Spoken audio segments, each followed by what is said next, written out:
Oh, here we go. Now we're live. All right, my internet's doing awesome lately. Yeah, welcome to Hangout 97 with Day Twa and Skittles McStabby Pants. Hola. Yeah. Oh, whoops. Hold on.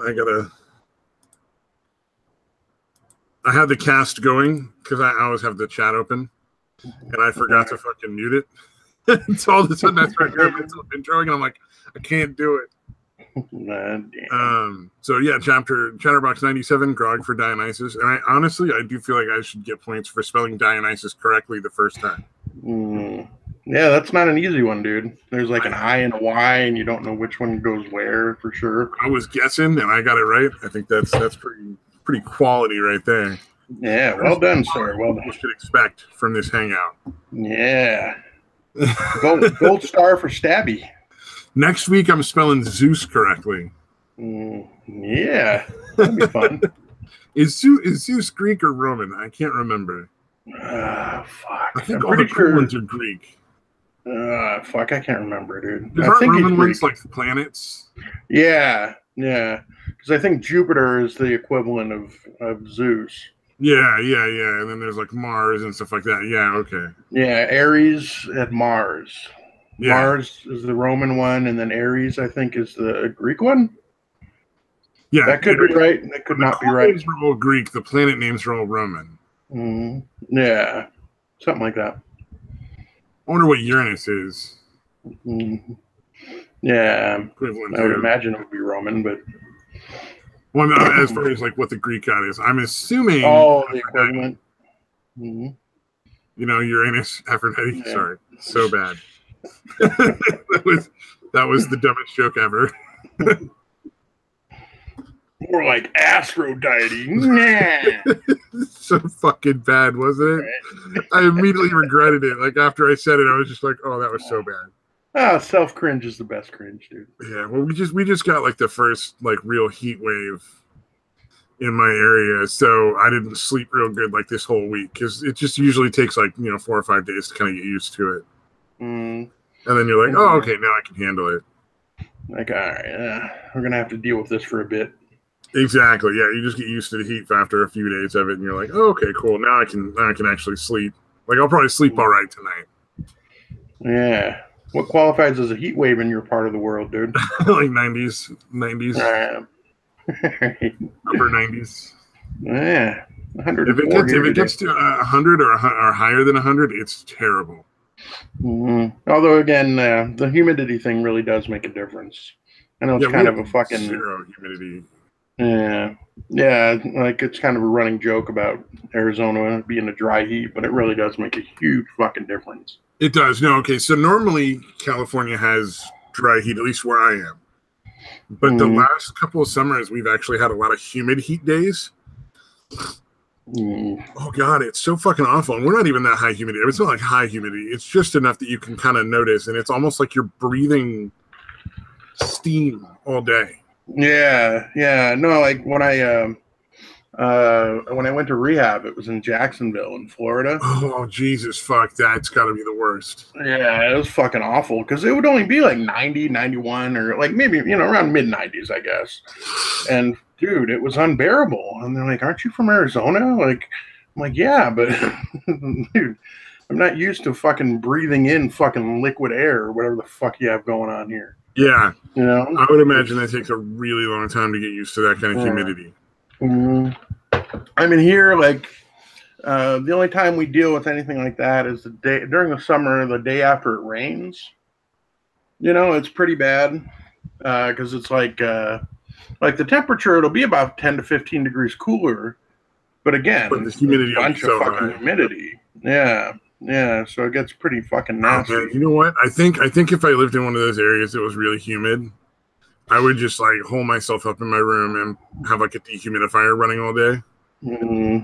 Yeah, those are the way to go because you can dehumidify a room. That's definitely the way to go. Yeah, because it's fucking just vicious, man.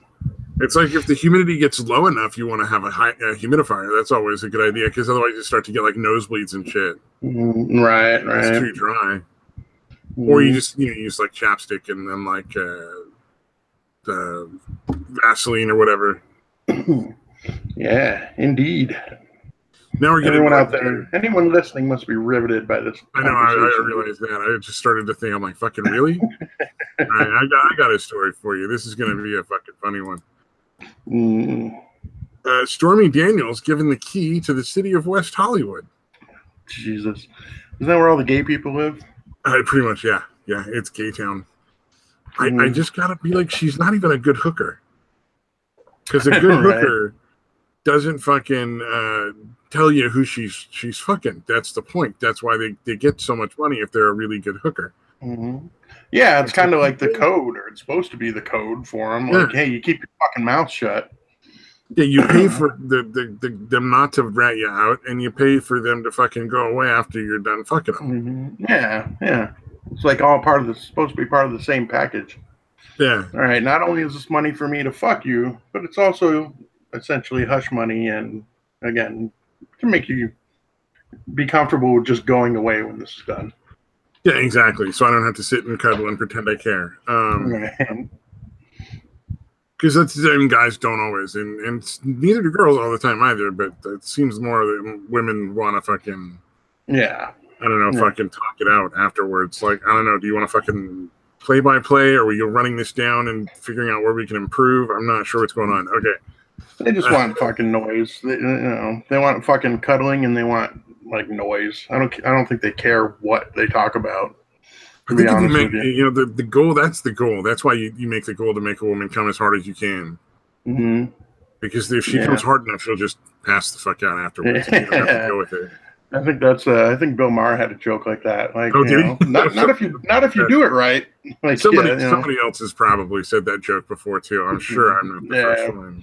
Yeah, he was basically talking about how they want to cuddle and talk, and he's like, not if you do it right. If you do it right, they'll pass right out. Oh man, so yeah, I just think it's funny that like the fucking city of West Hollywood gives Stormy Daniels like the key to the fucking city. Like, hey, you're a terrible hooker. Let's fucking give you a fucking key to the city for it. Yeah, you should be anonymous if you were doing your fucking job right, but here we are. Yeah, well, she's mad because she fucking feels like she should have got more than 130 grand to stay quiet about the affair. Well, if she would have known he was going to be president, she probably would have held out for more. She knew this motherfucker was a billionaire, and she knew that's probably all she was going to get. I mean, maybe she could have bargained up to like 150, but let's not be ridiculous. I mean, look at her; she's not that hot, right? Yeah. As far as the high-priced hookers go, if she was getting high-priced hooker money, she was lucking out. Definitely, she was getting one over. Oh man, because we're the nicest guys out there. No, but that's true though. I mean, fucking real about it. She's pretty. I mean, she's attractive, but she's not fucking smoking hot. If I had 150 grand to spend on hookers, she would not be on the top of my list. That's just to be fair. Indeed, she wouldn't make the list. Well, of course, the list would be mostly comprised of Asian girls, but that's not the point. I don't know if you can tell I'm fucking tired because that's more than I should be saying. Yeah, any Asian girl before that bitch. Oh, I like Mad Metal's comment, man. Stormy, I'm now a webcam model because no one really wants to fuck me, Daniels. Well, see, if she kept her fucking mouth shut, then she might have been able to get some other sad, lonely man to fucking pay her a lot of money. To hush up. Yep. To fucking blow him and pretend that he didn't, Maybe it was 150 grand or 130 grand because he was like, God, what did I do when I was drunk last night? Oh, it was you? Yeah, dude, like I will pay you a ton of money just to shut up. Yeah. Yeah. Not even for the public. Like I don't even want my friends knowing I fucked you. Yeah. Wait, who's Opal just typed in stalker with an exclamation point in the chat. So I gotta wonder, am I a stalker? Are you a stalker, or is Mad Metal Man a stalker? She's probably referring to her status as Mad Metal Stalker, right? Oh, that makes sense. She's like announcing, like, stalker, like I'm in the room. Hey, I'm here, the stalker. That's so fucking man. That's gotta be nice to have a stalker. I've never had a stalker. I wish I inspired that much fucking craziness in a bitch, dude. Oh man, so this is something I did that was really fucked up, and I feel terrible about it in the past because I was young and in my early 20s. I didn't fucking know any better. Um, so one of the girls I worked with at the time, like we were hanging out. We were pretty good friends. We would hang out and do stuff together, like go get lunch and everything. Nothing beyond like friends. Period. Right. Like wasn't going there. Probably because she's a fucking way out of my league. But she started getting stalked by one of the guys that worked there. So like he fucking would make like special salad dressing that he called goddess salad dressing to give it to her because she was a goddess. Shit like that. I mean, and like fucking write these long creepy letters that I luckily didn't get. I kind of wanted to read, but she would never let me read them. She's like, I burned them. Like, you know. But they were bad from what she said. And like at one point, fucking, she freaked out. Like she went up to her car and started screaming. I'm like, oh shit, he's here. So I come running out because I'm like, I'll just break this dude's arms. Right. You know, like my friend is being, you know, fucked with by this guy and he won't fucking take no for an answer. I'll just, you know, put him down. No big deal. Right. And, but he had apparently snuck in while she was doing the last like little crossover of what was going on in the shift before mine and left like a stuffed animal in her car and she freaked out. And I felt like it's terrible. Yeesh. Yeah. I always kind of wonder about shit like that. Like, if that guy was better looking, is that like not disturbing? You know what I mean? Like, is that adorable because the guy's attractive and this guy just wasn't? Oh no, this guy wasn't a bad looking dude. I mean, think like aging hippie that cleaned up nice. All right. Like a deadhead if he cut his hair and actually, you know, worked it like looking decent. Like he wasn't a terrible look. I mean, look, he was like a 7. You know, 6 or a 7. He wasn't like super ugly. He wasn't super hot or anything. Okay. But he was just a creepy stalker guy. Well, and also he was probably like 10 or 15 years older than her. Not all girls are into that. Not all girls aren't into that. You never know. Right. Yeah, not all girls have the daddy issues. Yeah. But the shitty thing was, at a certain point, I started to feel like me hanging out with her was making it weird because she was also dealing with this stalker guy and it was like putting too much pressure on her and shit. Right. So I was like, hey, let's stop hanging out and just keep it professional. So that, you know, and I didn't get to explain the rest because then she like ran out crying. And I just felt like such a piece of shit like afterwards because it was totally, I guess, the wrong way to fucking point that out. I probably should have opened with, hey, am I making it hard for you dealing with this other thing by hanging out with you too? Right. Instead of just assuming it. Yeah. It was one of those things you do when you're fucking like 20 some odd years old and you're a fucking idiot.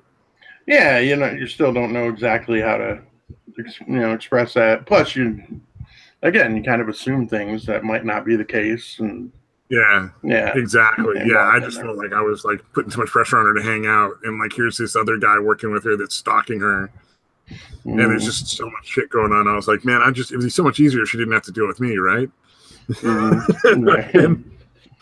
Which is totally like in hindsight, I see it's incredibly egotistical and shitty, but at the time, it just made sense. Yeah, exactly. Yeah, who isn't self-absorbed at least a little at that point? Oh, everybody's at least self-absorbed a little bit, but I felt so bad after that. I was like, oh my God, what did I do? On the up note, she didn't work there much longer, and she went off to go be like a psychologist or a psychiatrist, so she's super successful now and hopefully like doing great. Yeah, good for her. Yeah. Hey, if Opal can actually get followers, that would be pretty awesome. I cannot imagine anybody willingly tuning in now. People are talking in the chat. Damn it! I was hoping Abelhearth was here because I saw. You know, you guys were saying like I'm not like totally normal in some of the stuff I do and think. Indeed. I don't think we're as nice about it as the way you just worded it, but yeah, go ahead. So I was watching porn bloopers. I realized as I was doing that just saying that sentence kind of really proved you guys right. Oh my God, dude, that's fucking awesome. But seriously, I highly recommend watching porn bloopers. It is maybe one of the funniest fucking things you can watch because they're like the fucking worst situations imaginable, but they're funny because of this, like the circumstances, I guess. Right. So like what was one of them was two guys are banging a girl, like double teaming her. Mm-hmm. And then this dude on the top part is he got a little too excited, and I guess he thought he was like nutting on the girl, but he fucking busted all over the other guy's face. Oh God! I was just like, "The fuck is wrong?" He was so mad. And the guy that did it was like, "Oh shit!" Like he looked like fucking like all the blood left his face when he realized what had happened. Fuck yeah, dude! I would imagine I'd beat the shit out of the motherfucker. Oh, but the girl was on top of him and still fucking him at the time. Oh, like she didn't stop. Like, hey, somebody out there's into this, man. Let's keep it rolling. Exactly. She was just like, but that girl's fucking, and it was all in German, but you could kind of get the gist of what they're saying. Mm-hmm. Yeah, nobody was saying, man, hey, you were awesome for tuning in. He should be lucky he wasn't shitting on his face, dude. You know, fucking seriously, in Germany, you're absolutely right. Or that it wasn't like a fucking dozen dudes running a train. Right. Fucking Germans and their porn, dude. Fucking bizarre. Yeah. Although who isn't really, I guess. Everybody's porn. Everybody's porn, I guess, seems a little wacky to everyone else, I guess. Oh, Japanese porn is pretty good too. Mm-hmm. Like they got some weird shit. Like there's the funny part is like, you know, they have the porn where it's like mother-daughter like banging some dude. Mm-hmm. Like US porn, but in Japanese porn you can't tell which is which. Right. It's just two really hot Japanese chicks. Right. It's so fucking hard to tell their age. Yeah, that is true, man. Holy shit. But like they have the weird shit where you're like some fucking teacher got stuck in a wall or some shit and the students fuck her. Like, yeah, there's stuck in an elevator door kind of stuff. Like just weird. What else? Yeah. But yeah, I never knew that. I guess the reason there's so much tentacle porn is for the longest time you couldn't show an actual cock. Yeah. So they figured a way around it. Yeah, so the tentacle essentially would again represent the cock. Yeah. Oh yeah. I haven't seen horror porn. I haven't seen. Mad Metal Man asked if I'd seen horror porn. Yeah, I think I've seen a zombie porn at one point. I'm pretty sure I've watched zombie porn. I don't know if I've seen like full movies though. If it's porn with like actual plot and story, I will absolutely watch the shit out of it though, because that's fucking hilarious. That's fucking weird. I agree. That is absolutely bizarre. But no, what is the other ones? Japanese also have like time freezes, where suddenly everybody just stands perfectly still and the guy just bangs the girl while she pretends that she's frozen in time. Yeah, I've never seen that. Like I certainly find Asian chicks attractive too, but not that much. Like I don't watch a lot of Asian. I don't watch those ones, but I saw by random chance on YouTube of all places, like an interview with a Japanese porn star.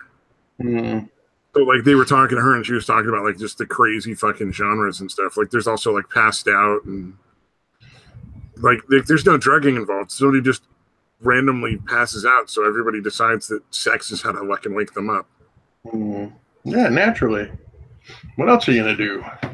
Yeah. Besides maybe shake them or maybe a little water on the face. Cocking the vag, dude, is always the best way. Smart, yeah, that's the way to start. Yeah. Although a lot of women actually like that, apparently. Not fucking by a stranger, but like their boyfriend or husband. Like a lot of women like to be woken up to getting fucked. Interesting. Yeah, I don't know any percentages, obviously, but it's a surprisingly, it seems like something that's kind of rude to me. I know, man. When I wake up, I gotta pee like a motherfucker every time. I don't want anything going. I want to just go pee. Yeah, but I guess she really wants to get peed in, then that might work out. But that's not something I'm interested in. Dude, an erection when you have to pee is not exactly a fucking pleasant experience, dude. Yeah, and then it fucking it almost burns to pee.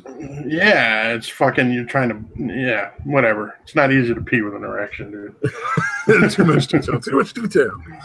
Oh, Dracula Sucks is a good movie. It's from '77. Actual dramatic act. I'll have to look that up, man. That's actually interesting. I'll have to look into horror porn as I degrade lower into like more fucking depravity. Yeah, give Stabby ideas of weirder shit to look up. Well, the horror porn, I guess, isn't that weird. Not really. No. I mean, it's just porn with like horror like themes. Yeah, back when they had themes in porn. You know what? I think there's room for a fucking comeback. I think a lot of people would really appreciate like a storyline to their porn. Because I think there's nothing to really fucking stand out above the crowd. Like, you're doing like even the crazy shit, like the fucking face fucking stuff and all that, like the crazy over the top fucking BDSM kind of things. Like everybody just does the same shit. Yeah, that is true. I've even noticed like what do you call it? Like it almost starts the same and almost goes into pretty much the same positions in order almost.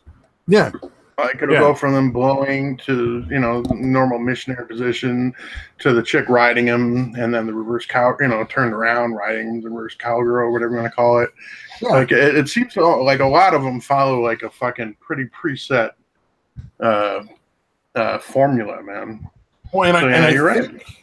I think art house films tried to kind of fill that fucking void, but they tried to fill it with pretentious crap. Right. Like nobody wants this fucking overly pretentious, supposedly artistic fucking movie with their porn. If you're gonna make make it a decent fucking like script that doesn't require like the best acting to be entertaining, and then add the porn in, liberally through the fucking script, I think you might actually be able to get like a lot of people into it, especially if there was like a serialized story. Yeah, maybe. For me, whatever they put in is generally enough for me. But maybe I'm just a simple guy. Well, no, I'm sure like there's going to be a lot of people who just want to watch the porn and jack off. Like, there's nothing wrong with that. All right, that's what it's for. Obviously. Yeah. But I think there's also like for couples and stuff like that watch porn together. For weird, creepy people like me. Yeah, no, I can see there being a place for it, I guess. Yeah, Matt Middleman says that's why he watches like the vintage stuff, because it's got the story stuff in it. Yeah, I honestly, I think that might be interesting. Yeah, it could be a lot more than I'm thinking, just because I'm not into it. I don't know how you start how you start producing porn movies. Yeah, let's do it. Yeah, let's not have to figure that one out. Our own production company, dude. Porn production. That's where Untitled Studios goes. Nobody fucking expected that left turn. They were like, they're just going to be some dudes who fucking like talk on the internet, and very few people listen for a while. And then fucking turns out no, they just decided to go start making fucking porno movies. Oh man, they'll all be like morality tales. Like if you're a good, honest Christian fella, you're gonna get a good blowjob. Damn, dude. No, God sent me to blow you. No, this is a gift from God. You don't turn this down. You've been moral enough. It's time to get your cock sucked. Exactly. I think that could work. That would be interesting. I don't see that going wrong at all. Yeah. I'm wondering. No, actually, now I'm gonna have to figure out how you like start producing porn movies. Like, what do you have to have? A camera and people willing to fuck in front of it. See, now I think I could probably find those two things. Yeah, I don't know that you need more than that, especially in California and this close to San Francisco. I'm just wondering, like, all the legal forms and shit you got to fucking fill out. Like, make sure all the contracts are correct. And could I use boilerplate, or is it smarter to get an attorney and have them write up as like a standard form for me so that it's like air fucking tight, not going to come back to bite me? All right. Yeah, the camera, models, and money. Money being the big one. You can have the tiniest cocks as long as you have money. Porn can happen. Yeah, fair enough. I don't want to be in it. Like, I'm not. Nobody wants to watch some dude fuck for like 10 or 15 minutes and then just like fall over, pouring sweat. Yeah. Yeah. Oh yeah. The records. That's the other thing. You have to keep records on everybody's like ages and stuff. Plus, there's like testing and whatnot requirements. Make sure they don't have AIDS or any other. I think that's only with like a specific like sort of like a union kind of thing. I don't think you have to do that, but it's sort of like the standard. Right. Like the most professional porn companies. Yeah, I don't know. I'd still want to know that, nobody's getting AIDS in my. No, I'd want to do it. I'm not saying I wouldn't want to do it. I'm just saying I don't think it's like a legal requirement. Oh, gotcha. It's like an opt-in for like most. If any kind of decent porn company is going to follow the same sort of like procedure. Right. Well, I guess now in California, since giving somebody AIDS without telling them you have AIDS is not a big deal anymore. Yeah, that really is unfortunate. I don't like that at all. Yeah, it's fucking horrible, dude. Yeah. Oh, there's a movie called Lord of the Cock Rings. Of course there is, dude. Writing that one down for later. Dude, anything you can think of, they do a parody of. The parody ones, I guess, are all right, dude. That's pretty good. Harry Twatter. I don't know if that's real or not.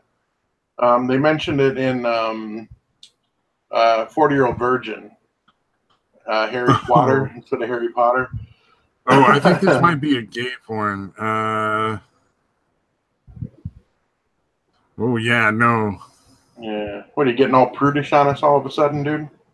No. I'm not saying I'm not necessarily going to watch it. I'm just saying, like, Oh, no, that's a leather Lord of the Cock Rings. Never mind. So there's two different ones. Oh, my God. That looks awful. That looks amazing. I'm just kidding, dude. I can't watch gay porn, dude. Or not. It's not that I can't. I just have no interest in it, I guess. I've sat and watched it with other guys that put it on, and I'm like, why are we watching this? It's not an actual porn. Okay. You know what, Mad Metal Man? If I get around to sitting down and actually writing out some of the scripts for things that I've thought up, I might actually be serious. But as of right now, I would say don't stress over it. I appreciate the offer. Yeah, if Stabby's anything like I am, he follows through on very little of what shit he talks about. Well, there's decent money in porn, not good money anymore, but right, yeah. If you can rise above the fucking rabble.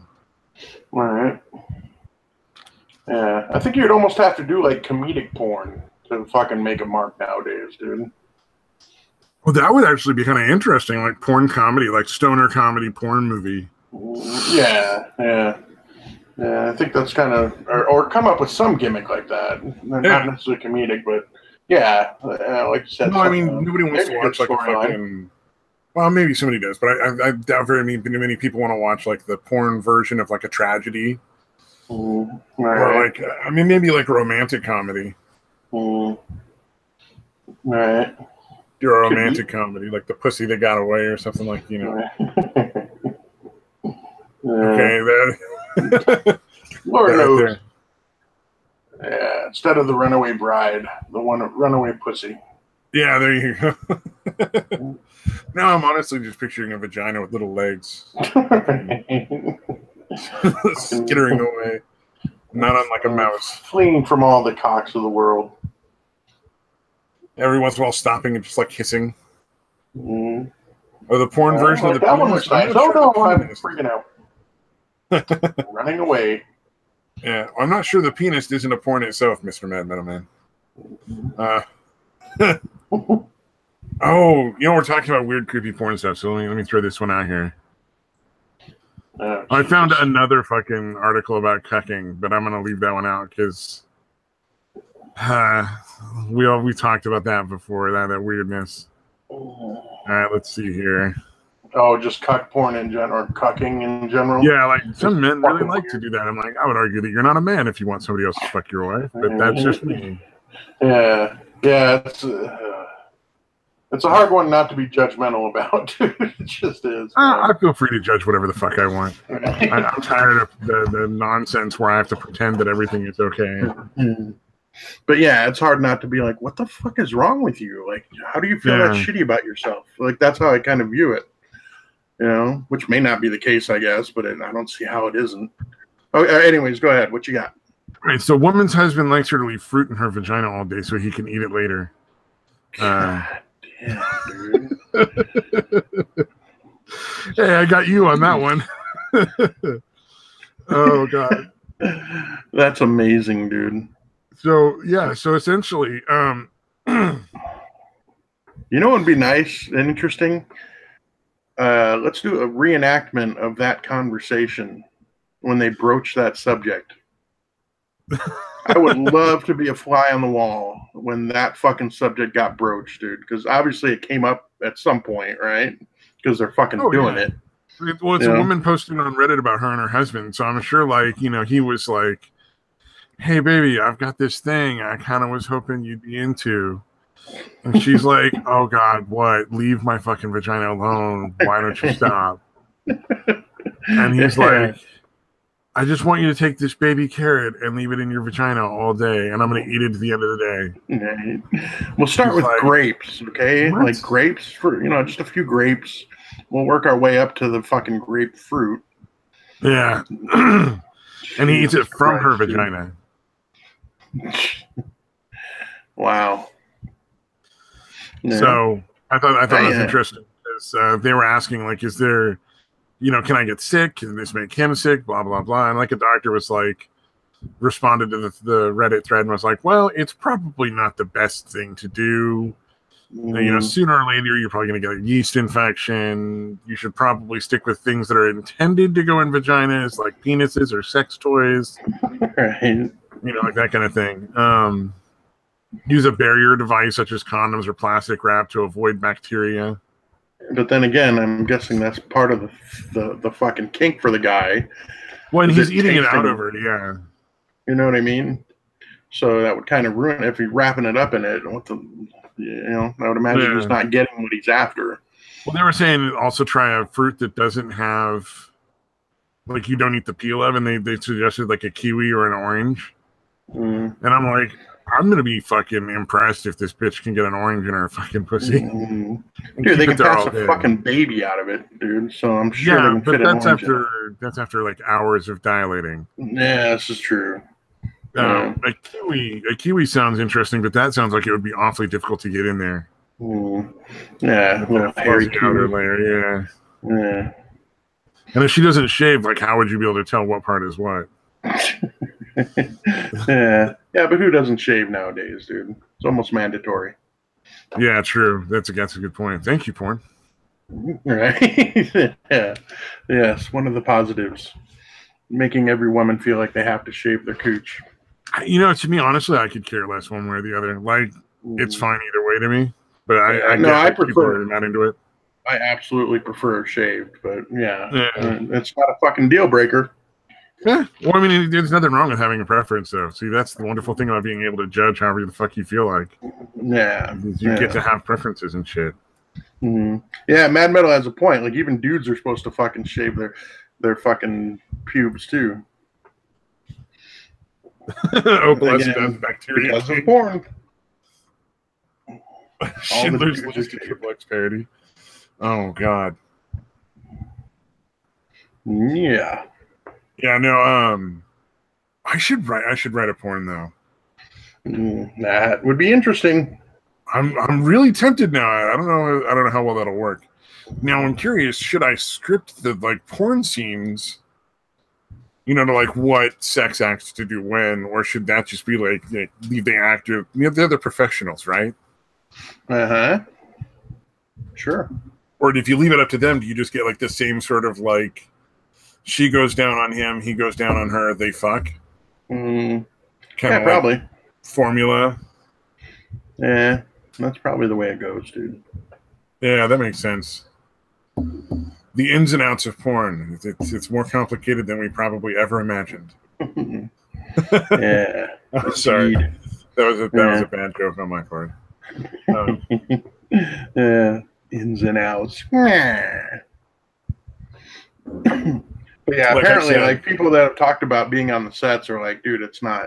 It's kind of creepy, and it's like just a weird environment. Like, I think most people, like, it's something you'd have to kind of get used to. Like, you'd say, like, for him, it'd be hard. I can't remember who it was, but they're like, it would be hard for him. He's like, it'd be hard for me to keep an erection in this environment because it's really kind of again, professionally done if they're doing it right, Yeah. I guess. Where they're like, okay, all right, now do this. Now go down on him. Okay, now you go down on her. Like a guy just yelling that from off fucking screen. Yeah. Well, porn sex is totally. It's not really sex because it's all about putting penis in vagina, but in such a way that somebody can get a really good angle with it on a camera. Right. So it's not necessarily the best feeling sex or the most, fun sex to have. Yeah, it's about how it looks on camera. I got you. So I did watch a video where these women were just super fucking whiny about how incredibly difficult porn is and how it's the toughest job in the world. And I'm just sitting there going like, bitch, work on an oil rig? Right. You think pumping in your line of work is difficult? Get on that oil rig. Right. Yeah, it's that same bullshit. Yeah. Well, I'm sure it's harder than working a big job. Women tend to think that anything they do is the most hard, Well, I'm sure it's not easy. I'm sure it's fucking like an endurance test on some days when you're doing like weird shit all fucking day long. Yeah. Although the women are, again, much better compensated than the men in that profession. Yeah. Oh, well, what was crazy was the Japanese porn chick was talking about like how you get into porn as a male performer in Japan, and you start out as like a liquid actor is what they call it. And literally all you do for any of the scenes you're in when you start out for like a year or two is just whack off on some chick. Wow. So usually it'll be like a gangbang, or what do they call it? Bukkake? Yeah, bukkake, where they all come on the girl. So you'll be doing that for like a year or two. That'll be like the only gigs you can get. And then you can slowly work your way up to the point where you're actually banging chicks. That's pretty crazy. So it's kind of like it's kind of like an apprenticeship. Nice. Yeah, it's weird. One, then the dudes don't get very much money at all, so you're not going to make much in Japan either. Yeah. I like that porn is taxing, but if you not have that hard. an average size cock, dude, it'll go a long way over there. Oh, that's true. Yeah, they are a little bit smaller. Yeah, it really is amazing. There's really fucking, some stereotypes are dead on, and holy shit, do they have time? Oh, if you watch enough Japanese porn, you will see like a lot of Japanese dudes have kind of a small schlong, even in the porn. Yeah. It's pretty crazy how prevalent that appears to be, man. Although I think dudes worry about that a little more than they should. Like, unless you're looking at like 1 inch fully erect, you're probably all right. Yeah. And look, if you're not packing downstairs, just learn to eat pussy really good. Yeah. Or use your fist. Yeah, whatever it takes, man. Right. Break out a fucking vibrator while you're banging her. Yeah. Nothing wrong with that. Yeah. Or use a strap on, dude. Every once in a while, at least. Well, they make like sleeves that you wear over your own penis with like a cock ring. That make it longer. Yeah. Holy crap! A porn star drowned during a bukkake? That's fucking awful. Come on. Oh boy, I think you might be pulling my leg there. Yeah, I'm sorry. I need a citation needed on that one, dude. I suddenly feel the need to Google that or DuckDuckGo that because I don't use Google anymore. Yeah, that's yeah. I can see like gagging and like drowning and dying. Is that what you're saying? Like actually dying from it? Or are you just saying because again, drowning technically is just taking water into your lungs. You don't have to die to be drowned. I don't know if that's what you're saying or not. That's fucking amazing. Okay, so I found Mad Metal's backing it up. Mad Metal's backing it up, dude. So I found one article here. Let's screen share it. Yeah, let's clear our throats. I know that Opal is really good at trolling. Jesus Christ. Yeah. I'm just no offense, guys, but man, that is so fantastical that you have to verify it. Filming Bukkake. Wow. Holy shit. Yeah. Mourning over the loss of a popular actress who died in an accident while filming a scene for an upcoming film. The 23-year-old actress, who remains unnamed due to Japanese laws requiring her next of kin to be formally notified first, died after drowning in steam while shooting at a studio in Tokyo's Shinjuku district. The cameraman said that they were filming a bukkake scene when the accident occurred. A group of male actors, it explains what bukkake is. Like, we need to know that. Right. Savvy may forget the name, but he knows what it is. The actress was kneeling on the ground, and the actors were taking turns nutting on her. Mm-hmm. And the director insisted that they direct it into her mouth, which is probably normal for that kind of thing. Right. Oh, so she started to choke. They thought she was acting. Oh, wow. Okay. Oh, man. Who's got to give her mouth-to-mouth after that? Fuck. Yeah, really. Yeesh. Yeah, so at first the director was like, you're ruining the shot. Oh, the director said he tried to scoop as much of the semen out. The camera operator said the male actors panicked afterward, but fortunately one of them was... Hey, you got to read the rest of that sentence. Hey, you got to read the rest of that, dude. Tried to scoop as much of the semen out before performing mouth-to-mouth. Yeah, I'm just saying who did it, though. It was one of the male actors. He was actually a EMT. That's why I was going back. Okay. He tried to scoop as much of the semen out before starting the mouth-to-mouth resuscitation, but it was too late. There was nothing anyone could have done. Bukkake is the word meaning to splash rudely.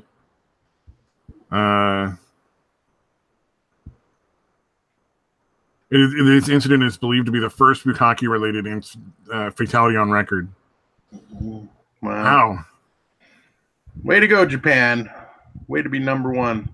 They were worried that they were going to issue a ban on bukkake, but that was in 2017, so obviously that hasn't happened. Yeah.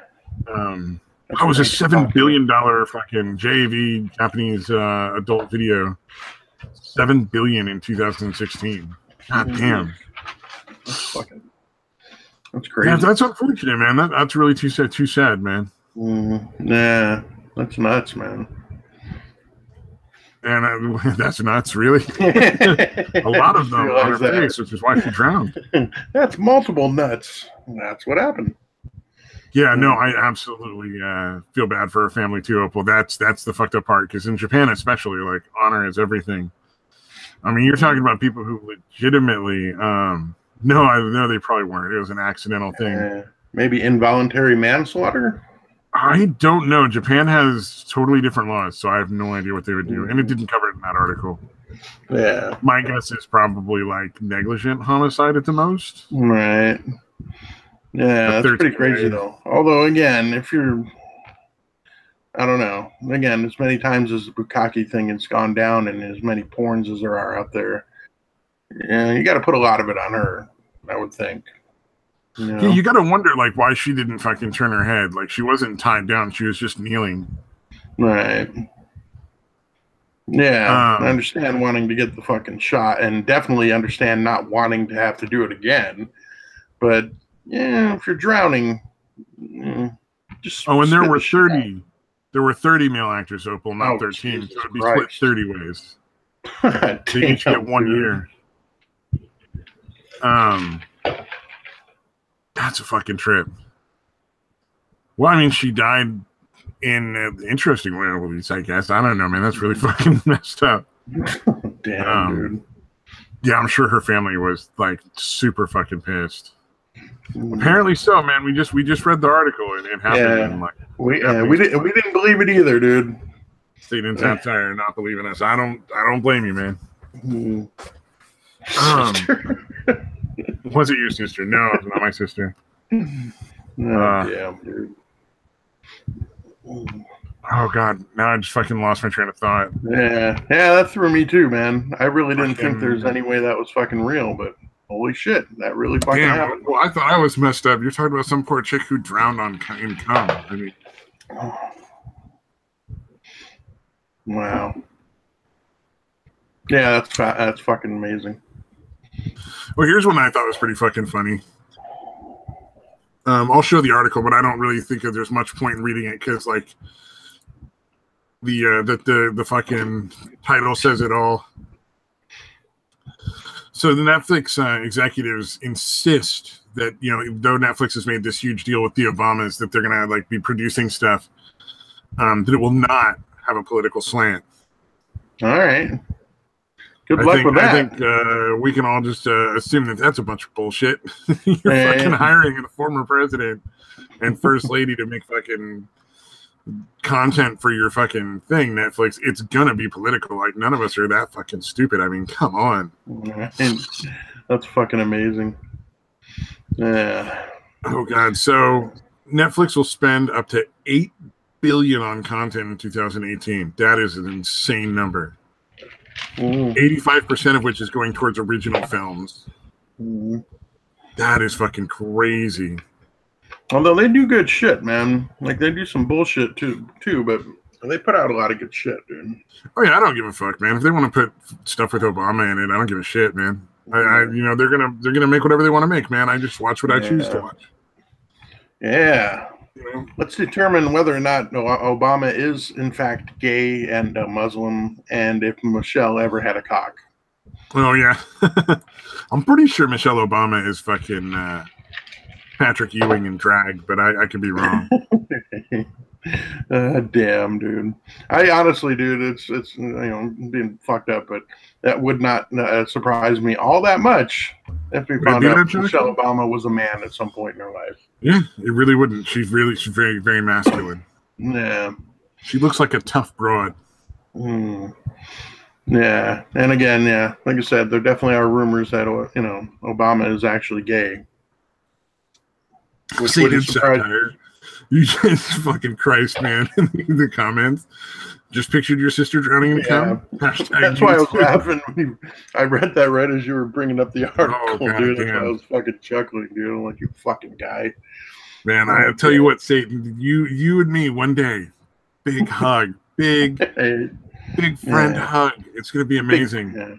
Gotta get him a big group hug, dude. Really show him the love. Make sure he's feeling the love, dude. Get a couple of guys to hug Satan all at the same time. I'm sure he'd be in heaven. Turn from Satan to Jesus. Yeah, it was a miracle. A miracle. And they say his heart grew 10 times that day. Sorry, I just read what he had written. And somehow it's like a compliment, but incredibly backhanded. Oh man. With all the stuff on Netflix, I still choose to watch this show. That just proves everything on Netflix is garbage. That's a fair point. Damn. I like the originals. Some of the originals are pretty good. I thought well, the first season, at least, I still haven't gotten through the second season yet, but the first season of the Jessica Jones was fucking amazing, dude. I talk that up all the fucking time.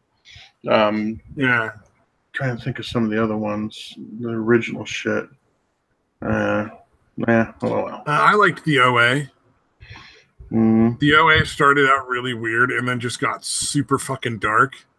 Like really fucking dark in a real cool way. And I'm hoping that it gets a season 2, but I don't know that anybody else was into it.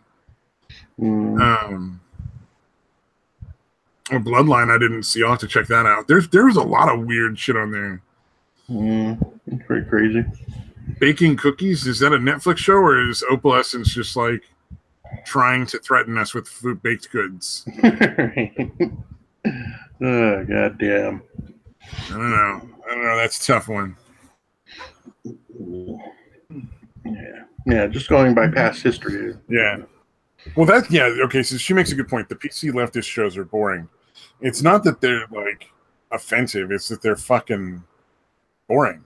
Like, a lot of the political stuff, even like, the right-wing political stuff gets boring because it's just didactic. It's, like, telling you how you should feel, or it's like a fucking morality story where you're supposed to fucking... like you're supposed to learn a valuable lesson about some sort of fucking aspect of life. Even a lot of the stand-up they have is I don't know. Some of it's all right, but if it's any of the comedians that have gone fucking wacky land fucking leftist, they spend way too much time talking shit about Trump, and it's all bullshit usually. Like Trump is fucking hilarious. Like there's plenty of fucking material there. But I can't imagine why you would spend like half of your hour on one subject. Like really, Yeah. like that's not that interesting because everybody's doing it. Yeah, and that's the thing too, is if their goal, their main focus is not funny. It's when they're telling jokes about Trump. That's kind of the issue I have with their bullshit. Is trying to be funny is like far more secondary to them. It seems like than just being fucking mean. You know? Yeah, absolutely. If your main goal is still to be funny primarily, you can still be funny. But it just seems mean-spirited more than anything, dude. And it's fucking and delusional, dude. Like, really, you're gonna talk like the Trump-Russia shit's still fucking real? Like it hasn't been essentially thoroughly debunked? Well, if any of it was real, they would have already tried to impeach at this point, and then we would have gone down that road. Yeah. So obviously, that's not very likely. Yeah. Although even you know what, I hate to admit it, but Sarah Silverman's was actually really good. Oh yeah, I don't think I watched hers. Yeah, it's actually pretty funny, dude. I've never been a huge Sarah Silverman fan. Huh? So like, I've never been a huge Sarah Silverman fan. So like, I just don't watch her stuff in general. Oh, gotcha. But I've heard from people that she used to be really funny. Oh fuck yeah, dude! She was and shit that was fucking really offensive. It could be. I mean, I always thought it was funny, but shit that was really fucking offensive, dude. So it's really weird to see her turning around and pulling out this fucking PC bullshit. You know? Yeah. Like here, this is one of the. That was a little strange because I do remember her being extremely foul-mouthed and not being part of the draw. Yeah. Controversial would probably be the nicest way to put it, for her humor. But I thought it was fucking hilarious, dude. And I really did. Yeah. Well, here it is. This is one of her fucking jokes that she had back in the day before she got all PC. She was like, she was talking about her ex-boyfriend, and she's like, yeah, I was, my boyfriend dumped me. He was half black. And then she's like, for a second, she's like, you know what? I just realized I'm so pessimistic. He's like, well, he's half white. Right? Like that's that. Well, that's not horribly offensive, but that's kind of fucked up thing to fucking say. It's a joke. I thought it was funny. But yeah, shit like that, or I'm trying to think of some of the other ones. But yeah, again, said some fucked up shit. She wasn't afraid of going there. Yeah, exactly. So that's why again, says keyword used to be. So did that faggot Jimmy Kimmel. I saw a little snippet on YouTube. Yeah. Well, yeah, you're not going to like to hear this, but fucking Amy Schumer's show was really funny back in the day, dude. Even the shit that wasn't ripped off from other fucking shit, dude. She started out as like a reality star anyway. Mm-hmm. Yeah, I think she was on the Last Comic Standing thing, right? There was some other reality show she was on. I can't remember what it was, but it wasn't that great. Mm-hmm. Yeah, that's a good point. Kimmel, yeah, exactly the same thing. He was on the fucking Man Show, for God's sakes. Yeah, that's where I was going with that. Funny, dude. I saw a great little snippet of it was like embarrassing TV moments that somebody compiled, and it was Emma Watson talking to Jimmy Fallon, and she got them confused, and I was like, that's fucking hilarious, Kimmel and Fallon, because they're just so fucking milquetoast. They might as well be the same fucking dude. Yeah, they are pretty much interchangeable at this point. All those fuckers, dude. It's that really mediocre vanilla fucking wine that people put on at the end of the day when they don't fucking want to think anymore and they just want to fucking sit there and fucking stare slack-jawed drooling at shit and occasionally chuckle and feel better about themselves, Yeah. And so these fucking people on their moral high horse fucking hit that note. They hit that. It's a very profitable fucking skill. Like don't fucking count these dudes out because they are making fuckloads of money hitting that vanilla fucking pitch, doing it just right. They're making a bunch of fucking money. So yeah, but dude, it's sad to see. It is what it's become.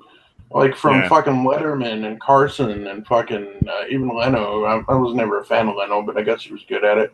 But yeah, to see it turn into this fucking bullshit.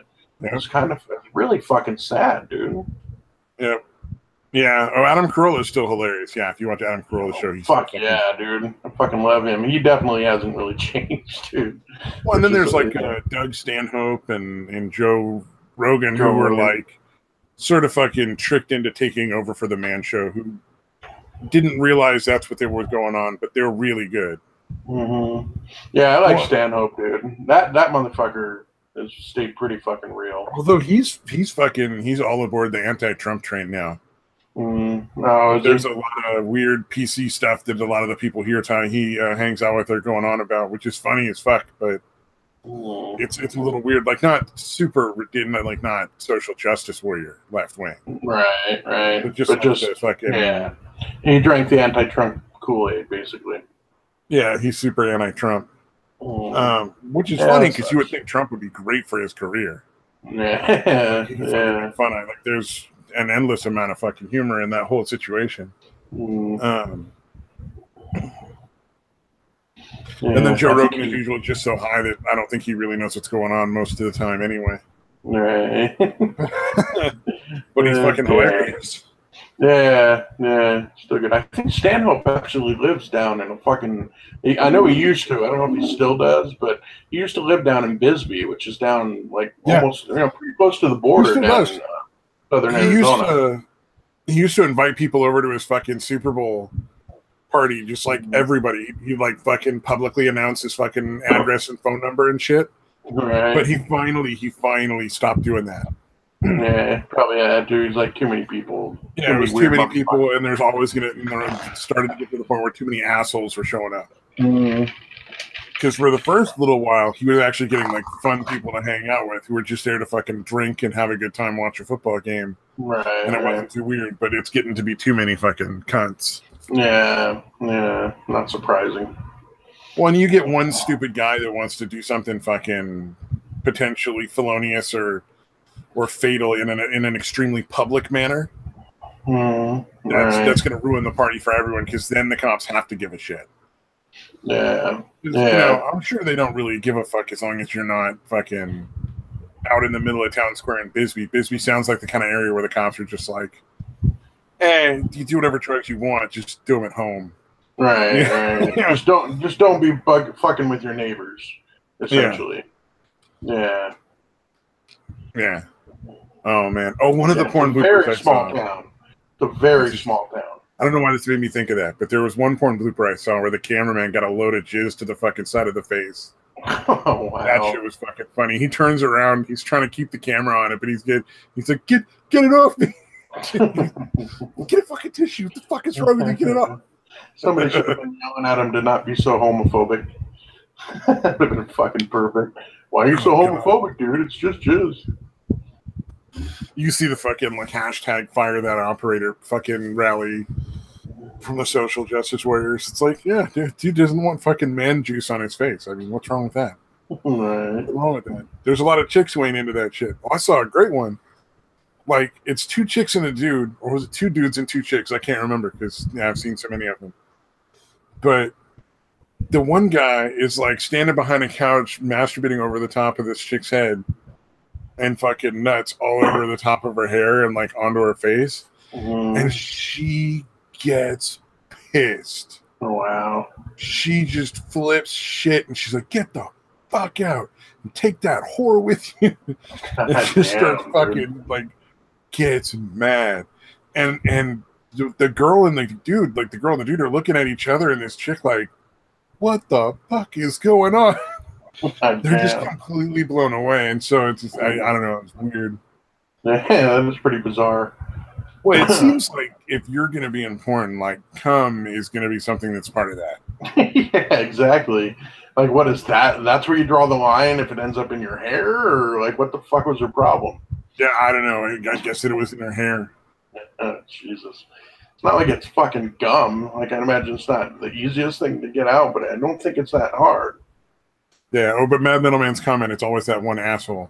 Made me think of that part. Like, yeah. Always that one guy coming in chick's hair. No.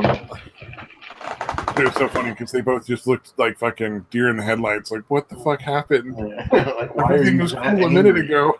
You act like he fucking came like fucking right in your fucking eyeball or something. Oh, that apparently really, really fucking hurts. Dude. Well, dude, jizz can come out pretty fucking fast, dude. Pretty Well, fucking no, apparently, hard. like, it turns your fucking, like, the chicks that complain, they talked about it in, like, different interviews with porn stars.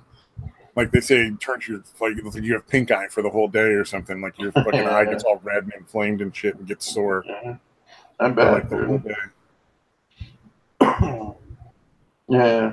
I think I had seen one blooper where the fucking dude, like, was shooting his load and it went straight down the back of the chick's throat, dude, and she couldn't help but fucking God, gag, that was dude. fucking funny. But she was still trying to keep going with the scene, and then, like, within about 5 seconds, they're like, okay, no, that's...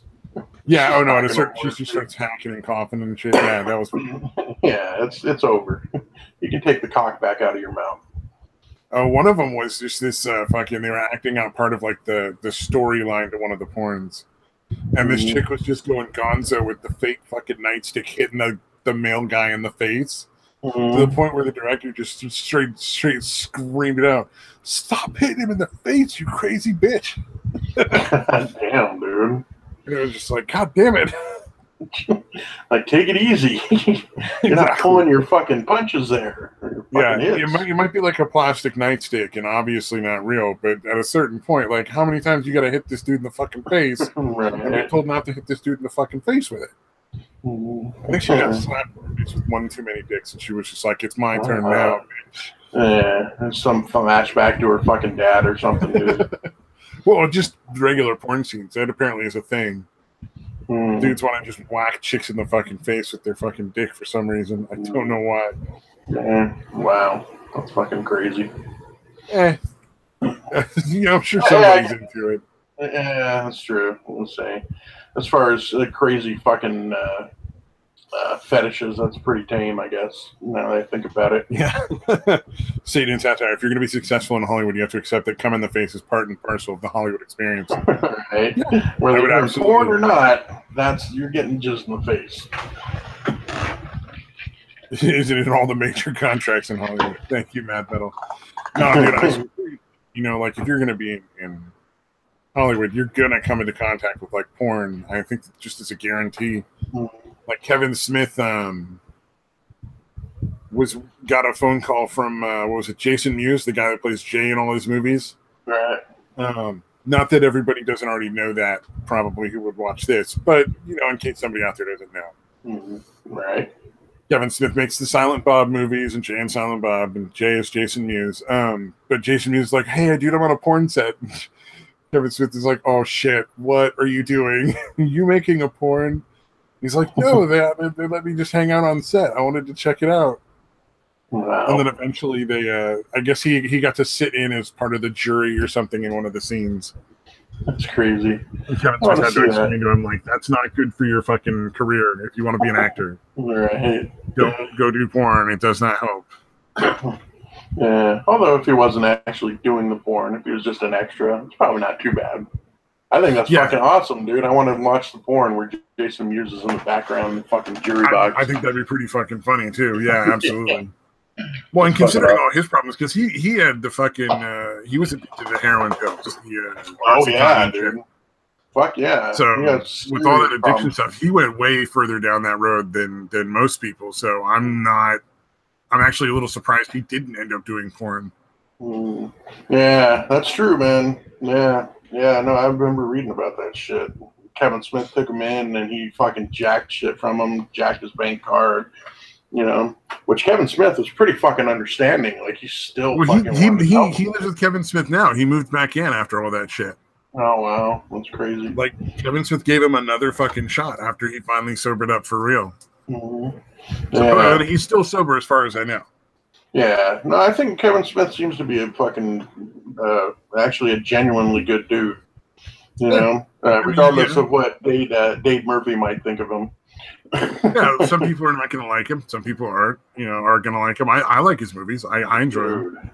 Yeah, the first one, oddly enough, the first Kevin Smith movie I saw was Mallrats, which people don't like, but I fucking love that movie, dude. I love Mallrats, but I think... No, I'm pretty sure the first one I saw was Clerks. Like, a friend of mine was like, "Hey, dude, you got to check out this fucking movie." No, that's most people. That's what I was saying. It was odd. that I saw. Actually, I think I saw. Well, I was going to say, I would think Mallrats. Clerks would be a normal first one. Yeah, it is. Or not Clerks, but I mean Mallrats, because that was like the first major release. Yeah, It wasn't true. like a sort of a fucking indie fucking independent film. Because he essentially self-financed the entire thing for Clerks. I think he sold ended up all his shit, like, maxed all his credit cards out, and fucking made a film. Yeah, took the claim like from his car. I guess there was a flood where they live. He took the insurance money from the car claim and fucking put that into it. Maxed out a bunch of credit cards. Just fucking while he was living in his fucking parents' garage. Like I'm sure his fucking well, not literally, but essentially. I'm sure his parents were like, "Oh fuck, he's never moving out." Right. As soon as he started making that movie and took all that money and did that, they were like, "We're never gonna get rid of this fucker." Right. He's gonna be living here trying to pay down that debt. Yeah. Well, then he made that movie and it fucking went gold, and then he made all those other movies and made decent money doing it. Yeah, which I'm pretty sure Mallrats did not do that well in the theaters. Which I guess he kind of blamed on Gramercy, like the distribution people. Well, I've watched a lot of the things where he gets up and just like talks about shit and tells stories. And the secret to Hollywood is you don't lose money, you'll be fine. So none of his movies were like massive, huge hits, bringing home billions of dollars. But they've all made money. Right. So he never has to work. He will always have a career in Hollywood if he wants it, because all of his movies made profit. And that's the key. Dogma I thought was really good. I fucking liked that movie. Chasing Amy was all right. It wasn't great, but it's not one of my favorites. Fan of Chasing Amy. Yeah, it's good. Again, I'm just comparing. I even like Jersey Girl. Yeah, Jersey Girl was all right. It had George Carlin in it, man. You can't go wrong. You got George Carlin in your movie somewhere, dude. Yeah, exactly. But I'm a huge fan. Like Jersey Girl and Chasing Amy are two of my favorite movies. Yeah. I love that shit. Yeah.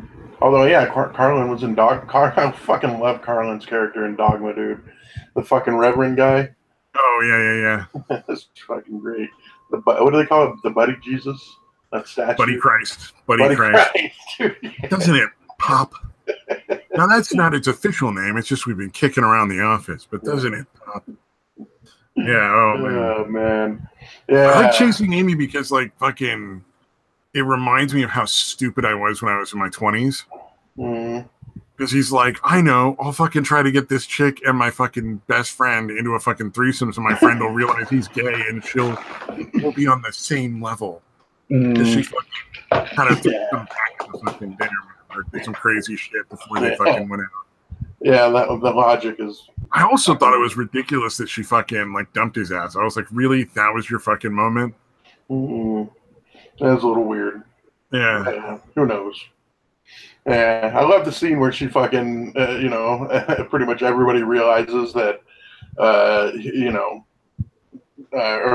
she realizes why he's asking all the questions about the dudes that she had the fucking three-way with. She just yelled that shit out.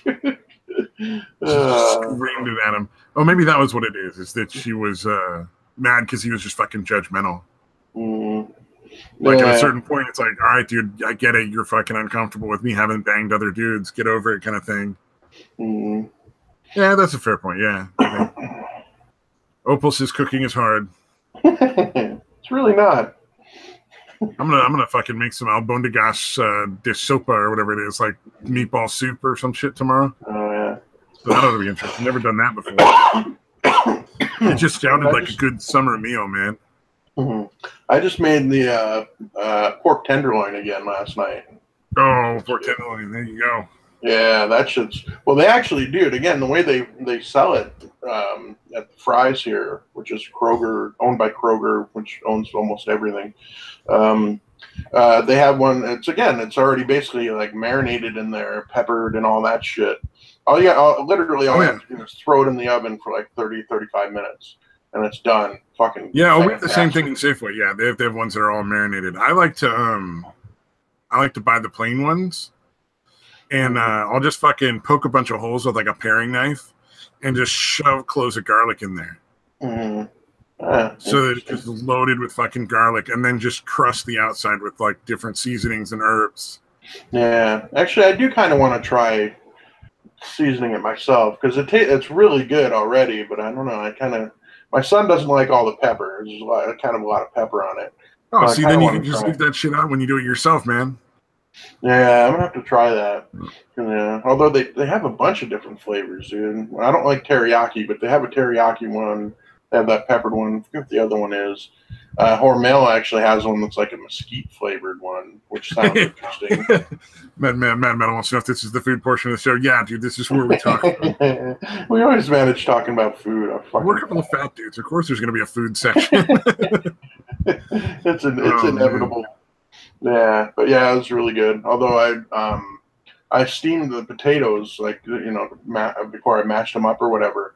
And apparently there were a couple of, because I'll, slice them up the potatoes and skin them, slice them up into smaller pieces, and I put them in the steamer, which every other time I've done it has worked fine, but this time like a couple pieces apparently did not get cooked because I'll try it and I'll be like, okay, that's breaking up easy. That most of it looks like it's breaking up easy. It's done. But apparently there were a couple pieces that I missed, dude. Yeah, so every once in a while, there's a fucking chunk that was just like fucking, oh fuck, that's raw. Yeah, I get that sometimes if I don't boil a stew long enough to start before I set it to simmer. Oh, gotcha. Like the carrots and the fucking potatoes will still be really fucking hard. Yeah. I mean, they'll be cooked, but they'll still be like almost not cooked. It's weird. It's like a weird thing that happens. Yeah, so that it still wasn't bad. It was just like one bite every once in a while would have a little chunk of fucking not cooked fucking. Although it might have been because I basically put all the chunks of potatoes in the steamer, and then I also put 2 ears of corn on top of it. Oh, that could do it. Yeah, so there's a good chance that's what it was. Instead of steaming them separately, I just threw it all in there. Although they do that for like fucking crab pots and shit. Like the fucking crawfish or the crawfish things where it's like they just put like potatoes, corn, and fucking crawfish and other kinds of seafood like all in a big fucking bucket and steam the whole fucking thing. Yeah, it's true. Actually, I've had that. They do it. Maybe you just need a bigger steamer if you're gonna do like extra shit.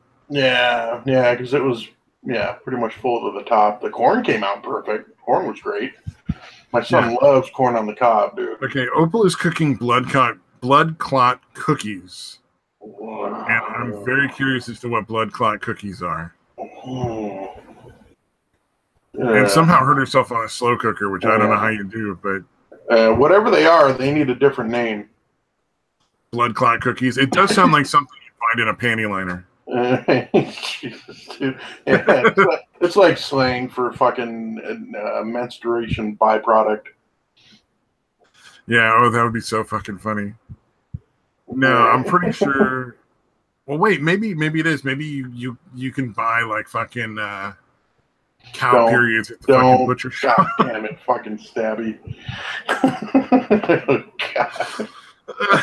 Hold on. I was trying to cut you off before that thought got out of your mouth. Oh, sorry, not sorry, right?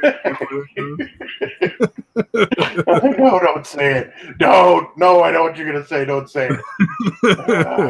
Can you just fucking imagine the look on the butcher's face if you asked? The cow menstruation I can make into cookies. Jesus Christ, dude. That's fucking disturbing. I'm gonna have to make a phone call later. Yeah, do it anonymously. Don't let anyone know what you look like that you asked that question to. Oh man, I look fucked up. I'm sure that'd make it even better. Damn. Oh, I don't know if love is the correct word. I just want to hug you for some odd reason. I don't know why, but I always picture Satan in satire. It's like that fucking, like that angry puppy dog. And it's not remotely accurate. Like, I absolutely recognize it's not remotely close to the truth. Oh, man. Yes, I would like 3 cow menstruations, please. Oh, my God, dude. I wonder if that's what Opal is cooking, though, because it would be really fucking funny if we all thought, yeah, right, that's not at all possible. It's like, nah, dude, that's totally real. Like, that's what I got. Damn, dude. I don't know if does this fit with our title for this show of Grog for Dionysus. I mean, Yeah. oh Perfect. man, fucking. Okay, Yeah. let me see if I've got. Oh, I've got something that'll perk us right up. Here we go. Here we go. This is a story that'll cheer everyone up. Heartless driver runs over ducklings at McDonald's drive-thru. Oh wow. So apparently somebody watched some fucking person just literally just drive over ducklings, like not even fucking. Oh Wow. man. Dude, did they actually see him? Because I can't imagine. I don't know. Maybe I showed no hint of remorse. Yeah. Oh wow. So after they did it and realized they did it, they were just like, "Fuck those ducklings." Fuck oh wait, ducks. she might not have. She might not have. It says she didn't even look back after she did it, and she ran over the last two in the line. It's entirely possible she didn't realize she did it. Yeah, that's what I'm saying. She was in the car with her two kids and just thought like, oh, because her kids were fucking freaking out. Maybe that made her think that the other person realized it. Yeah. Kids could have been like, "Give me my Happy Meal, give me my Happy Meal." Yeah, she assumes that the lady obviously saw them, but that's not necessarily true. Yeah. I can't imagine. Although, again, there are probably plenty of people out there, unfortunately, that wouldn't give a shit. Fucking swerve to hit those motherfuckers. Well, ducks are fucking. I mean, they're a little fucking uppity. Little fucking condescending bastards. Fucking ducks. Thinking they're better than me. Thinking they're all that. Probably are better than me, but that's not the point. They don't have to think it. Fucking assholes. Yeah, it's fucking keep it to themselves, man. Yeah. Yeah, that is pretty fucked up. That is pretty fucked up running over them either way, though. Oh, man. You know what? Opal still hasn't, like, confirmed or denied the blood clot cookie thing. I'm a little worried now. Right. Yeah, hunt the ducks when they're adults, not the baby ducks, though. But yeah, absolutely hunt ducks. Food for the table, man. I don't know. Would ducklings be good, though? It seems like it wouldn't be like the baby cows. Like everybody's into the fucking veal, right? Like the baby cows. Right. Because it's so tender. But with a cow, there's so much meat. I can't imagine there's really anything worth eating off of a duckling, though. Yeah, it can't be much. Actually, even a duck. I think I tried duck once when I was like real little, and I don't know. I don't remember liking it, but it could have been the way it was. Duck. It was pretty good, but it was like in a curry, so it really, it was kind of an indistinct part of a mass of flavor. Yeah, I think mine was just a weird, whatever flavor, whatever way they cooked the duck was something that I just wasn't gonna like. So yeah, because I remember it being some kind of like Chinese food way of cooking it. Well, like orange is typical. Right. Like a sort of orange glaze. Yeah, and for some reason that just did not work for me. Yeah, I kind of want to try it again. Other than as a stepping stone to larger game to teach your child to murder things, what is the point of ducks? I don't know, Satan. That's a good point. That is a fair point. I mean, well, you could always start by just teaching your kid how to like open the dog up to look inside. Yeah, or I think the most entertaining and memorable way would be to cut the head off the chicken and watch it run around. Oh, there you go. Beheaded. That's got to be fun for a little kid to watch. Well, you could set up goals, so like the kid has to put a chicken in a specific place and try to like figure out where it's going to go, and if he can manage to like, within a certain range, predict where the duck is going to die, like fall down and stop moving. Yeah, or if you can manage to catch it after it starts running around, bonus points. Oh, there you go. That would be an achievement. First you murder Bambi, then you murder Opal. Jeez, Satan. Poor Opal. Opal's nice. Opal's a very nice lady. I don't understand why people want to kill Opal. And sooner or later, she's going to have a cooking accident that's going to take her out on her own. I can't imagine why you put in the effort. Oh, that's terrible. Yeah, why do you want to kill her? I mean, how can I put this? Having a distinct and interesting cooking style. No reason to kill anyone. Yeah, really. Distinct and interesting cooking style. I like trying to be as diplomatic as possible with that one. You know what? I think it's like I'll probably die at some point when I meet Satan and Satire, and I go to hug him, and he just like starts knifing me like right, like a fucking prison yard shank. He's just like, fucking what the fuck? Oh yeah. And then my last few will just be him going, I fucking told you like a million times. I told you specifically that this is what was going to happen. Yeah. I don't know if you thought I was joking, but I thought I was pretty clear that I wasn't. Yeah, absolutely, man. Yeah. Still, what a way to go. I don't think I've ever had deer meat. Oh, I have. I gotta try it sometime. I'm sure it's not like super like fantastic or anything, but yeah, it's a venison. Yeah, it's all right, dude. A little tough, dude, but not bad. Or elk is kind of the same way. Elk is all right. Well, they're similar animals, right? They're super related, if I remember correctly. Yeah, elk are just bigger, basically. Yeah. Elk are significantly bigger, but yeah. Because elk get fucking huge. They got like horse size almost, dude. Oh, yeah. Wow, dude. Fuck. Oh, yeah, that's right. Yeah, there's like a couple 1,000 pounds of meat on them. Yeah, they can get really, obviously the bulls especially, but yeah, they can get pretty goddamn big. They'll total your car. You hit one with your car, they're fucking totaling your car, dude. Yeah, he says deer is better than cow meat. I would imagine so, probably because, like, unless you're going to spend a lot of money, you're not getting good cow meat. You're getting, like, shitty, corn-fed, fatty cow meat that's, like, not that great. Yeah, it has been a while. I might be confusing with the elk. And, I remember it being good, but, it's been a long time. I probably lived in New York the last time I fucking had venison, so that's at least 30 fucking years ago. You want to know how we got Opal in our basement? Opal's not in our basement. Opal just suddenly showed up in the audience for some reason. Because Mad Metal is here. Just stalking Mad Metal. Stalking Mad Metal, man. It's possible. Yeah. I was just going to assume she smoked a lot of weed or something and clicked by accident. Opal is everywhere. Poor Mad Metal man. Can't get away from her. Just try. Oh man. Oh god damn it, where was I going? Oh, I got a food dehydrator finally. Oh nice. There's a decent one on sale, so I got a fucking what do you call it?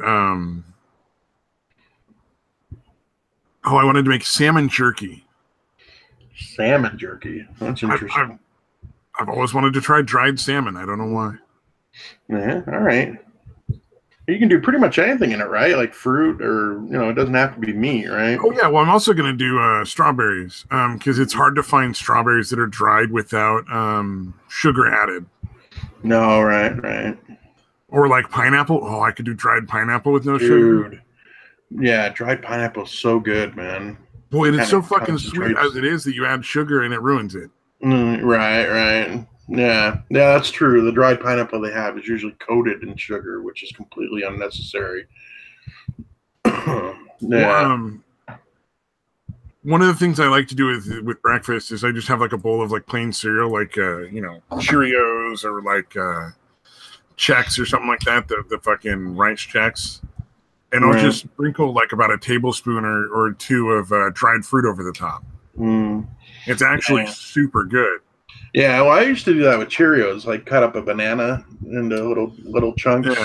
Yeah, that's really good with Cheerios. Well, fresh fruit's not bad either. Like I'll do fresh strawberries, but there's a fruit stand that's not too far from me that has some of the most amazing fruit on the fucking planet. It's like candy. It's so good. Right. And it's not like super sweet. Like it's not sugary. It's just the flavor is like it's appealing as opposed to a lot that you get in the store where there's just no real flavor to like strawberries or like blueberries or something like that. Yeah. Oh yeah, I think you had mentioned it. Like any of the ones at the store kind of have to have have to last. The ship. Yeah, these ones they're good for like a day or two.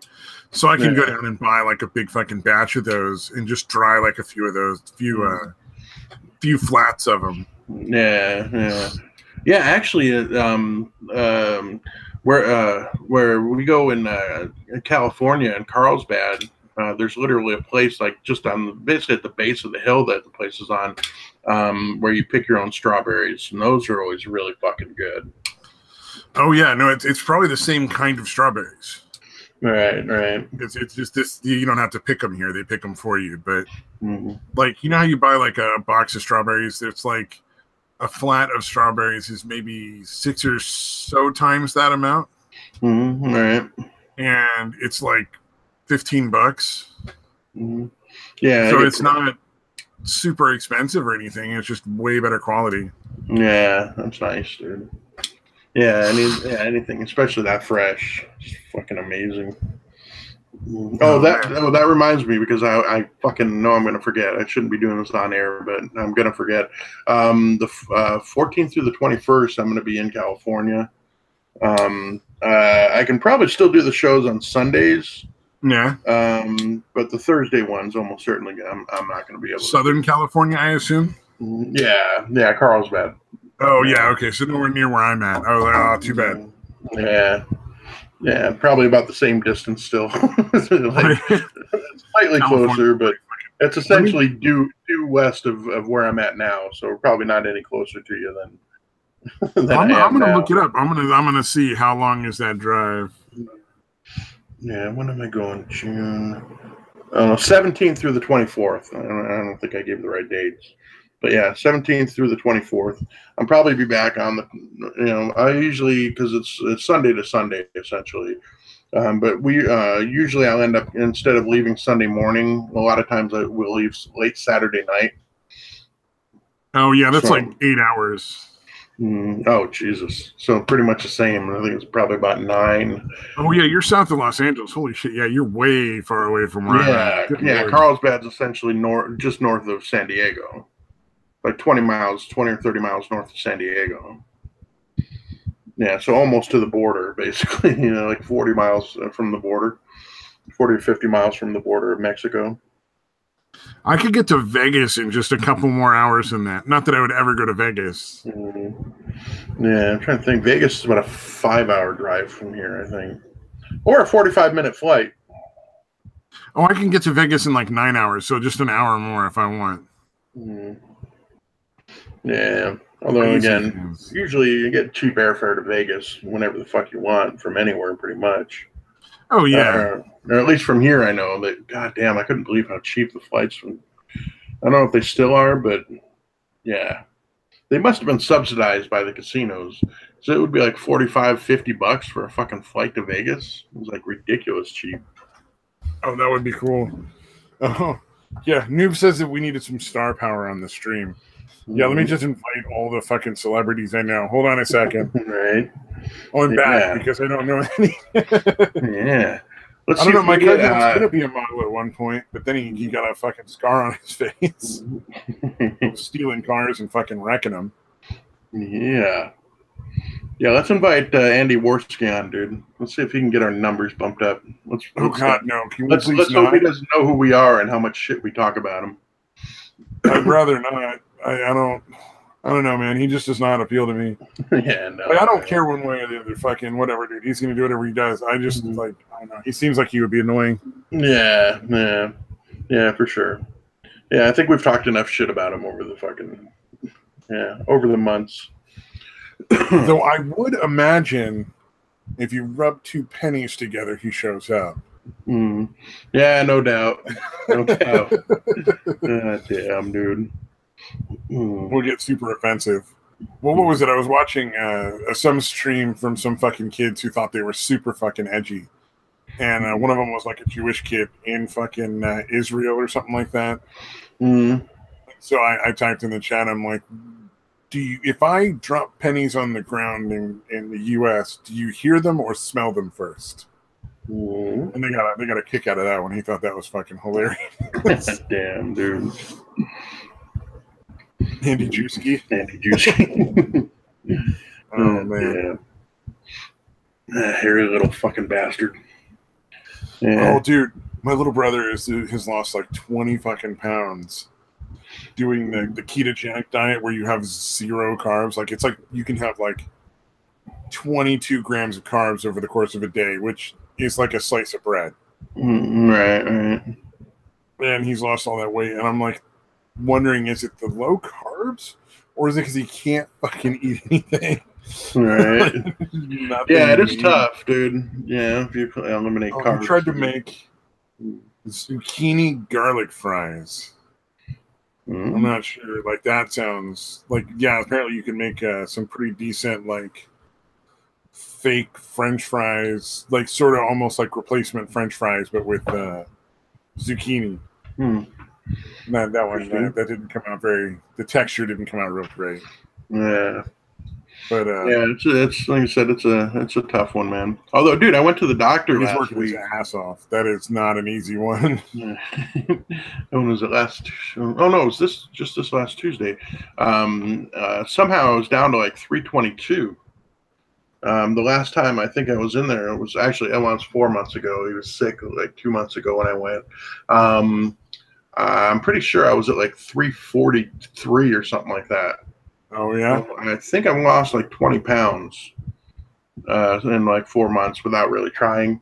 And basically, all I've really done is like originally I pretty much eliminated soda from my diet. But I noticed that I wasn't really losing weight, and I kind of realized that what I was doing was just drinking a lot more milk, whole milk. So I cut that out, and I just almost always drink water with my meals instead of drinking milk. And like just that apparently is enough to lose a pretty decent amount of weight. What is it? I have the only juice I drink is a glass of juice with each meal. Other than that, I'll have or usually I won't have it with breakfast. So I'll just have milk with my cereal. Like there's milk in the cereal kind of thing. So I don't have juice with that. Right. But then I realized because it got hotter, I was drinking all these sparkling apple juices that are super delicious, but it's essentially like just fucking soda almost. Right. What is it? It's like 200 calories and like 10 ounces. So I'm thinking I gotta drop those out and stop drinking those now. Yeah, for me it makes a huge fucking difference. Like I really don't have to do much else. All I got to do. Well, we have a Myers lemon tree in the front yard. So I'm thinking I could just get like seltzer water and just squeeze a little lemon juice in there if I really fucking need something that's not just water. Yeah, because they sell them in like those little bottles, like the ones that are just like a single serving kind of thing. Right. And that'd be plenty fine. Yeah. Oh, pomegranate juice is delicious. Mad Metal Man pomegranate juice is awesome. One of my favorites is cranberry pomegranate mix. That is delightful. But let me tell you, if you want refreshing on a hot day, half seltzer water, half fruit juice over ice, fucking astonishingly refreshing. So good. Yeah. Sounds interesting. It's like you can do it with like orange juice, cranberry, any kind of cranberry mix, pomegranate mix. I've done it with pineapple juice, really good. So good. It's I don't know, man. But you have to get the 100% real fruit juice because a lot of people like drink those fruit fucking whatever they are. They're not real fruit juice. They're like fruit juice flavored cocktail or something like that. Yeah, where it's like 10% juice or something like that. I was fucking not long ago. I fucking had to. Oh, what was it? I had to fucking sell one of my cars a while ago. To fucking because it was gonna break down anyway. So I sold it for the fucking smog because it was worth more to.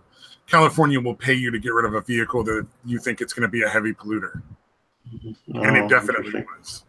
So they gave me this car was worth like $300-400, right? Like it ran, but barely. You couldn't really go up a steep hill, or it would start to burn out the clutch and shit like that. And fucking the engine would start to burn out. So if you go up a steep hill for long enough, you got to fucking pull over and wait for an hour for the fucking car to cool off. God damn, dude. Yeah, I found that one out halfway out to the fucking beach one day. That sucked ass. Yeah. Because then I had to turn around and just drive it back home because I was like, fuck, I don't have time for this. But yeah, they gave me like $1,000 fucking dollars. Nice. And I was like, this car's worth like $300 or $400. I'm fucking definitely selling it to the smog. Fuck that. Yeah, so fuck yeah. One of the few times I've enjoyed living in California. Like one of the nice things about California. But I had to get something out of the vending machine because it just took for fucking ever to get the paperwork through because it's fucking red tape.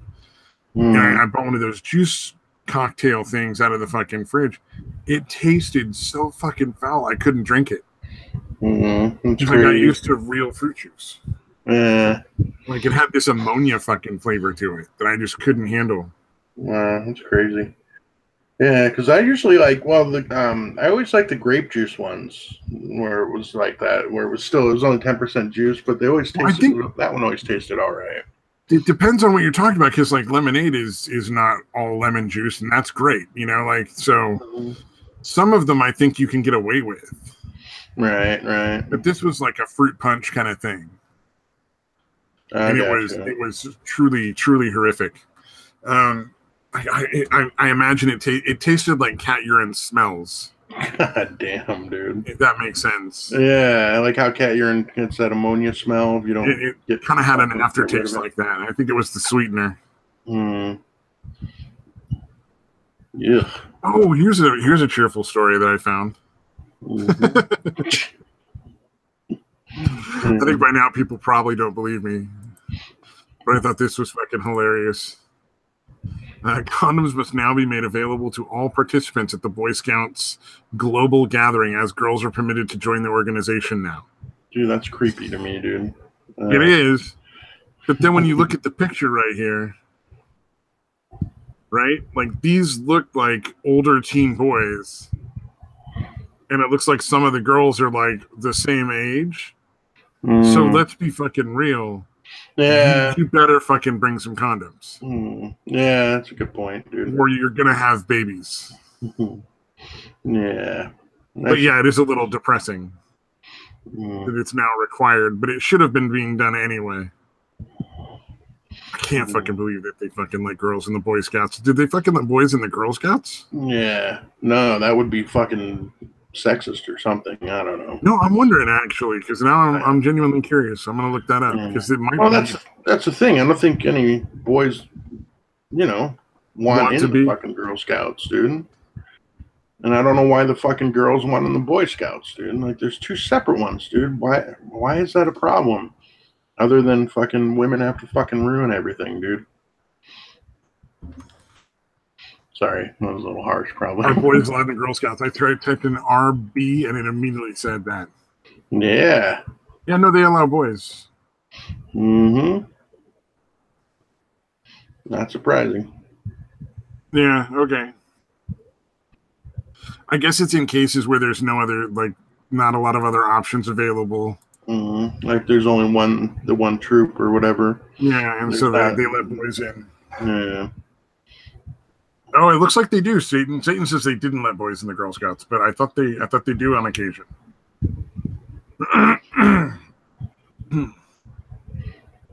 Yeah. Oh, Memo wants to know what the fuck sweetener was that. I've always had a very, very sensitive palate when it comes to fake sweeteners, like not sugar.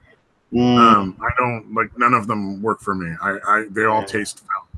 Yeah, no, actually I'm like that too, man. Like Splenda or any of the diet sodas, man. Oh, when I was you remember kid, they always NutraSweet? had a weird, disgusting aftertaste, dude. You remember NutraSweet? That was the fucking worst. Oh god. You know which one actually wasn't too bad? Was Equal. Equal actually tasted okay to me.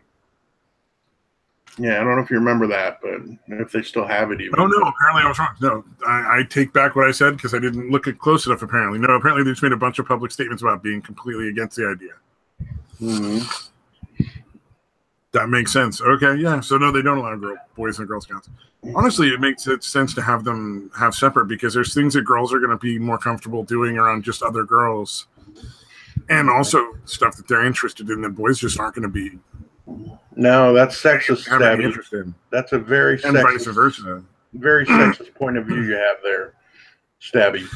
well, Boys like and my girls mom are ran a Girl exactly Scout the same, and they have the exact same interests. Well, my mom ran a Girl Scout troop, and at the time I was working in an auto shop, so they actually had me run a class on how to change a car tire, just like how to change a tire if you get flat. Only one of the Girl Scouts came out of the whole troop. Only one of them was interested. Yeah. And so I taught her how to change a tire. No big deal. Why not? But right. So obviously it's not the same. Yeah, no, I was just giving you, obviously. No, I know. Yeah. Of course. I'm terrible. I got fucking. I got pissed in VR chat the other day. Some guy was bitching because my fan was making background noise. I'm like, it's fucking summer, dude. Get over it. Right? And then he's like, well, just have he all like fucking butthurt over that. And I'm just like, too fucking bad. But then I swear a lot. Like, I think we can acknowledge that. But some fucking cunt she had the fucking temerity to just be like, language. Oh, God, dude. Absolutely did not accomplish what I think she thought it was going to accomplish. Right. Because I am not 5 years old. That is not going to fucking work. If some little fucking girl on the internet tells me to watch my language. Yeah. It's going to make me curse more. I'm going to cuss more now because of you stupid fucking bitch. It made me swear a lot more at her. Yeah. Nice. Like, look, you fucking cunt, there's a fucking block button, and if this shit bothers you, then I suggest you figure out how the fuck it works. Right. Oh, man. Yeah. I was like, I don't think so. Yeah, no, that is pretty ridiculous, dude. Like, dude, this is a... Yeah, no. No, actually, I used to swear more, but I think I had to curtail it a little bit at work because the clients get in trouble for it. So, like, I don't give a fuck when I'll swear whatever, right? And nobody ever comments on it. When I'm like, even at work, like I'll be swearing out like a blue streak in front of the fucking guy who runs the company, and nobody says shit. I don't know why. Yeah, well, it's also like tone is a big thing too. Like if you're angrily cussing, you're right. And then if you're just kind of working it, it's just kind of in the flow of your normal way of talking. Exactly. Yeah, right. That makes sense. That absolutely makes sense. But then, like, I noticed that the clients would swear, and that staff would just crack down and get all up in there and like grill over it. So I was like, shit, I have to stop at work because even though nobody's gonna say boo to me about it, it's shitty for me to fucking swear up a storm, and then these guys get busted for saying the same shit. Yeah, I hear you, dude. And I was like, well, all right, I'll keep it down. God damn it, I still want to know what fucking what fuck blood clot cookies are, and why they involve a slow cooker. Yeah, it doesn't sound appealing at all, whatever the fuck it is. I just want to know. Yeah, I'm genuinely curious. I should probably, you're right, man. I don't know if you know, you have this device right in front of you there. The sum of all fucking human knowledge on it. Right. I'm pretty sure someone out there has thought to put in what the fuck blood clot cookies are. Well, I will tell you, blood clot cookies does not autofill at all.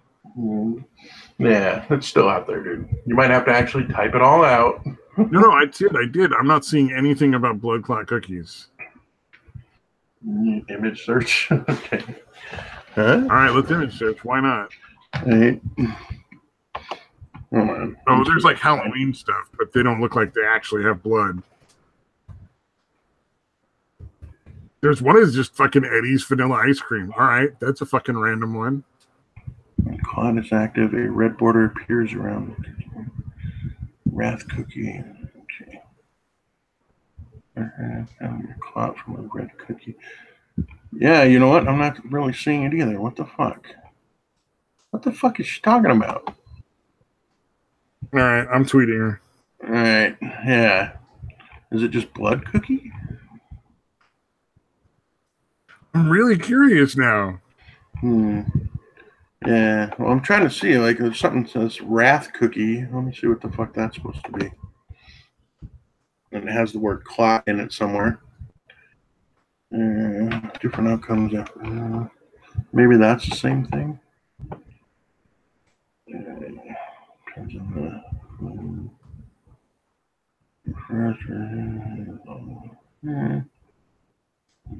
All right, let's see.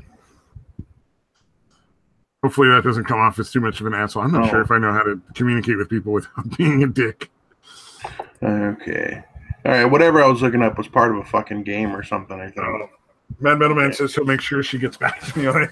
Thank you, man. I really, really want to know. Yeah, I didn't really get anything with like some Halloween cookies and shit that look like brains or like Oreos where they sprayed fake blood on them or something like that. There was nothing really great. One of them was just fucking Dreyer's vanilla ice cream, like a fucking picture of ice cream.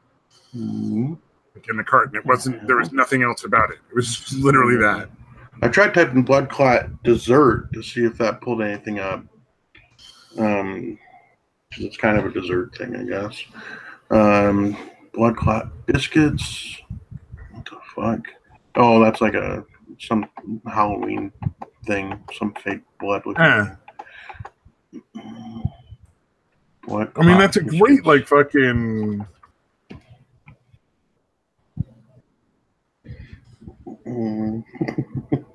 Yeah, no, it's a great thing to get people interested in what you're talking about. But yeah, now you're just leaving us hanging. I guess we could have asked that when she was still here, but. Well, I did. I was like, that were blood clot cookies. Yeah, that's true. Wax cream. Oh, that is terrible. Ew. That's gonna fucking haunt me. No, it's not. All right.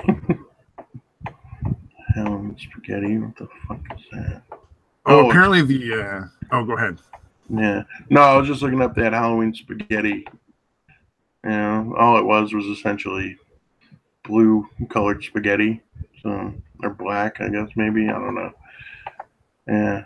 I've recently discovered that apparently I see colors, like I'm not colorblind, but apparently I see colors a little differently. Huh. Blues and greens I mix up a little bit. Oh, Mad Metal texted her. Damn. He's got the phone number. You're making shit up, or you're calling it the wrong thing. One of the. Yeah, I'm wondering if it was just like a mistype or something like that. But what was it? Trey Gowdy. The whole thing about the FBI might have had like informants in fucking Trump's campaign, or probably did. It looks like Trey Gowdy was like taking the stance that, you know, people would want the FBI to investigate if they thought there was a foreign espionage thing involved. Right, and, like everybody fucking turned on him in like a heartbeat. And like, I don't agree with him. I think he's absolutely wrong. But I mean, come on, dude. Trey Gowdy's a straight shooter as much of a straight shooter as you get. Yeah, well, fucking he can be wrong once in a while, and you cannot think that he's like the fucking enemy, right? Like that's just crazy. Yeah, just see article through that. Like he's a globalist. I'm like, no. He just doesn't agree with you on one fucking small thing. Right. Damn fucking people. People are so fucking polarized, dude. Yeah. Like, oh no, he's fucking switched. I thought he was okay, but now he's obviously the devil. I can see where he's coming from. Like from his perspective, I can absolutely get it. Right? Okay. Wait a minute. She's saying blood clot with a question mark. You typed in. Hold on. Let me go back here. I have to scroll way the fuck back. Blood clot cookies and the slow cooker hurt me. In answer to what are you cooking from Middleman, Opal? And so we really want to know what the heck blood clot cookies are. What are you cooking? We can help. And you responded with blood clot cookies and the slow cooker hurt me. And then where was it later on? Slow cook. Oh no, that was Mad Metal again. Slow cooker cookies, blood clot. I am so confused now. Oh my god, dude. So yeah, explain to us that autocorrect got the best of you or something. That would be really. I'm just curious as to what it originally was. I even put the link to the Hangout. If you're what were you cooking? And make sure you look at it. There's meat in the slow cooker. All right, so it changed. Wait, it changed meat to blood clot. That yeah, I mean, autocorrect is pretty shitty, but that seems like a stretch, dude. The meat so is it called what is it called? What you're cooking, dude, or whatever? Dude, hey, dude. Hey, dude, don't make it bad. Sorry. Yeah. And I'm baking cookies. Okay, so she's baking meat and cookies. Okay, so there's no blood clots involved in anything that you're cooking. Is that correct? Red velvet cookies. Okay. Okay. I was very confused. Okay, that was... So the blood clot was some kind of typo mistake then. Yeah. I'm not sure how we ended up with blood clot cookies. Oh, they look bloody. Yeah. Right. Yeah. So, dude, I think she's being deliberately to fuck with us, dude. Like Opal's really good at trolling, man. Opal's good at fucking with people. Just answer the question, dude. Are they called blood? Are they called blood clot cookies, or is that just what you call them? Oh, they look like blood clots when they go in the oven. Okay, so she was referring. Okay, that's not what they're called, but that's what she's referring to as. Okay. Okay. She sounds all innocent, but honestly, I think half of that is just to fuck with people. Oh yeah. No, she's got a little Poe in her, dude. Yeah, absolutely. I'm not fooled, God damn it. No. She's too smart to fucking not be fucking with people occasionally. And I appreciate it. I thought well played. I think she played up the cooking thing extremely well. Yeah. No, that's kind of what I always said, dude. I think at first, it was a genuine cooking mistake or two, and then the reaction was like, "Oh, well, either way, it's getting a reaction. I'm going to keep doing this." Sorry, some apologies if I'm giving away any secrets here, but Blood Cloud. Okay, it was supposed to be Blood Cloud. She named them for a video game icon from Binding Isaac. And they came out as Blood Clot. Okay. Yeah. Okay. That's pretty interesting. I don't think I ever played Binding of Isaac. I'm like a gamer, but I'm like the worst gamer ever. Because I played all the fucking like the Atari games like Pitfall and fucking Donkey Kong and the original Mario Brothers on like Atari. And fucking I think I even played Pong originally, like on a fucking old Pong machine. Right. But like, I don't know a lot of the really good games. I think Binding Isaac was probably sometime around the same. Oh, even the game creator liked it on Twitter. Nice. That's fucking epic. Yeah. All I managed to do is get people in arguments on Twitter. That's kind of what it's for. It's just shit talking. Like when Steven Crowder and fucking Christopher Titus debated on gun control, I was part of the getting them to that point on Twitter. Yeah, that's beautiful, man. I love pissing off Christopher Titus. He's so fucking easy. Him and Jim Jeffries. Fucking there's that other dude. Dana Gould. Dana Gould is so fucking easy to get going on Twitter. Jesus Christ. It's ridiculous. They're way too fucking sensitive. Well, they're comics, dude. You don't understand the mindset of a fucking comic. They're a bunch of fucking... Yeah. Well, I've never managed to wind up Steven Crowder. I've tried to wind up Steven Crowder a couple times because I imagine he's pretty fucking funny, but it's never worked. He's too fucking calm. That sucks. But I used to really like Steven Crowder, dude. But I don't dislike him. I think his comedy is still on point. Like his fucking he just got too political.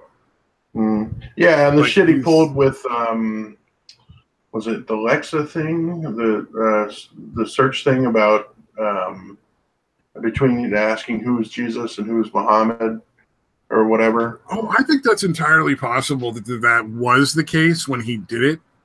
But then shortly was fixed thereafter, like pretty quickly, kind of thing. Yeah, it's possible, dude. It's also possible. I'm willing to give him the benefit of the doubt.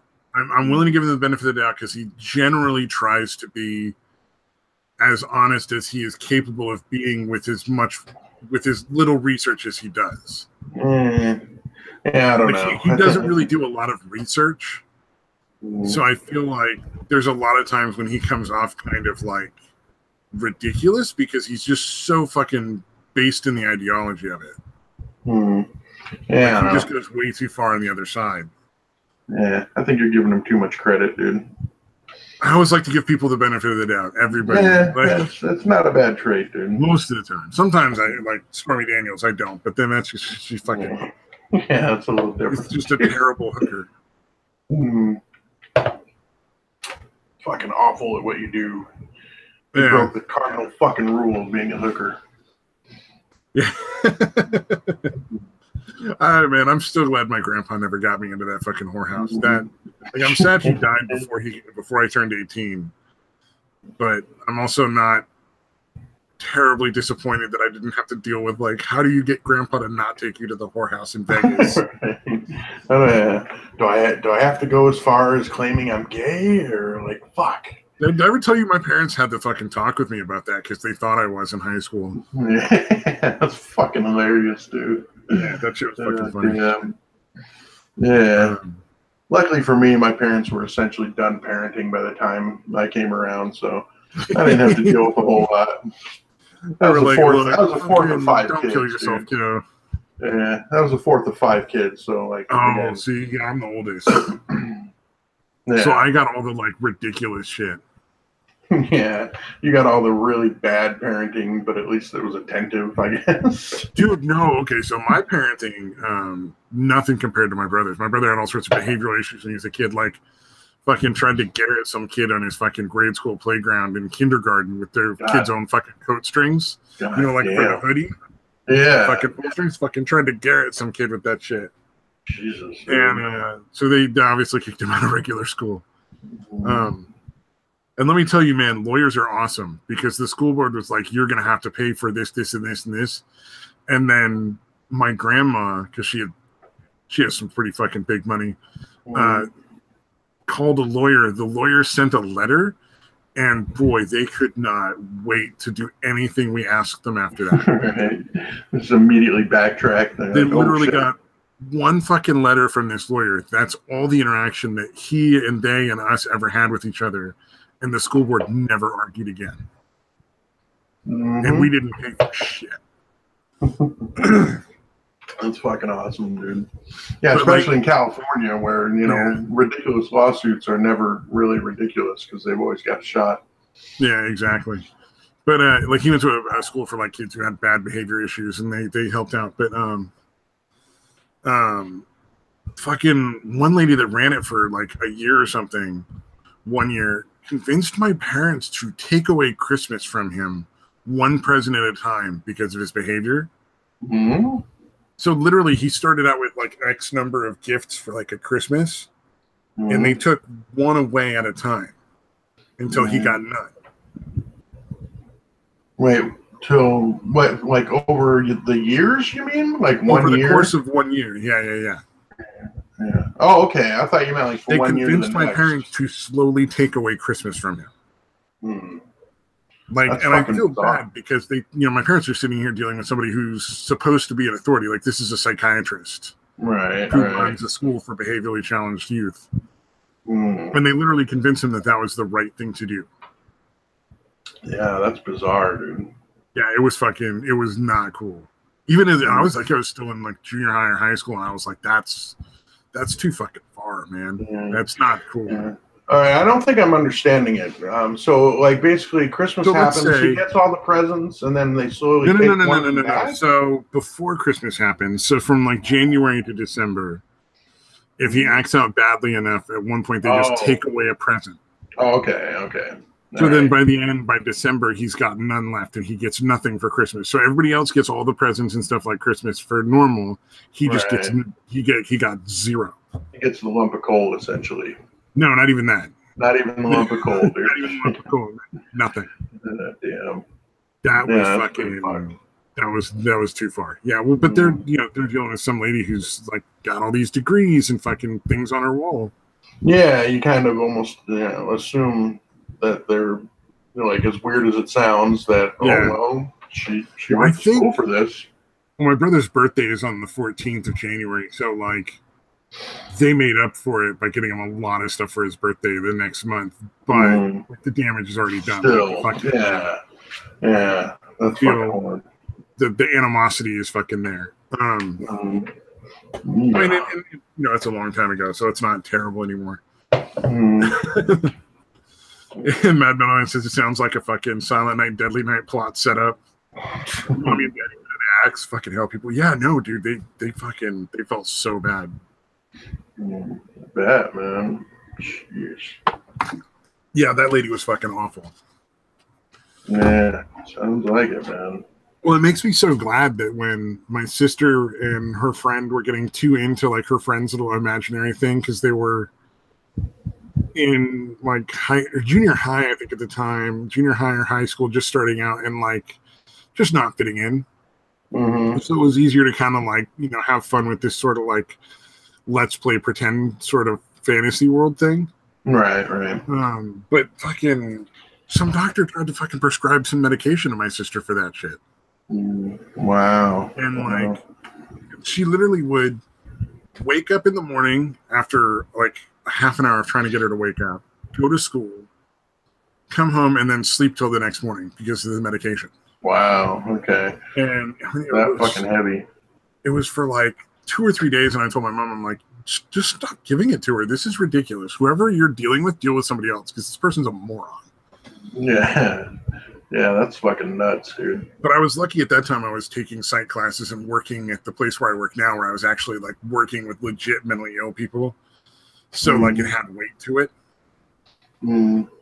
Because I was able to be like, look, I work with people that take that kind of medication, and she's not in that same fucking level at all. Her and her friends are just not fitting in high school and fucking making shit up and having fun. Fucking, it's like D&D. It's like a D&D world essentially, but like for girls. Yeah, it's her way of kind of coping with not fitting in yet.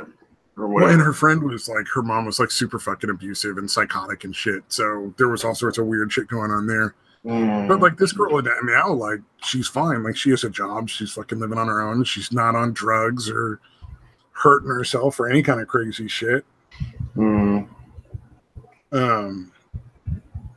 It's like a whole different. Yeah, she's fine now. So obviously, like, the concept that either of them should have been medicated at that point was ridiculous. I mean, it was so dumb. Yeah, and fucking high school girls do that shit. Like they'll fucking go off onto weird fucking larks and shit. That's just normal. Same with high school boys though too. Yeah, that's true. I mean, your head's kind of a mess with all the fucking hormones raging. Like, so a little craziness is kind of to be expected, dude. Yeah, it's just a lot of masturbation and like fantasies, really. Like that's pretty much all high school is. Yeah, and incredibly impulsive behavior, dude. I mean, yeah, and if you're really lucky, there's a lot of fucking involved too. But... right. Yeah, not for me. A lot of people who said they got laid in high school never really got laid in high school. Yeah, I'm gonna say I was still too weird, still too afraid of women. Yeah, I had no interest. I kind of did, but not enough to actually put any effort into it. So I guess I really didn't have much interest. I masturbated constantly, dude. But yeah, I wasn't really into girls or anything really until like almost the last year. Like the last year of high school. When I suddenly just fell hard for this one girl who secretly dated my best friend. Oh yeah, for like 6 months without telling me. That's right. And you told that story, dude. Fucked up. And that was my first real interest in any girl. God damn.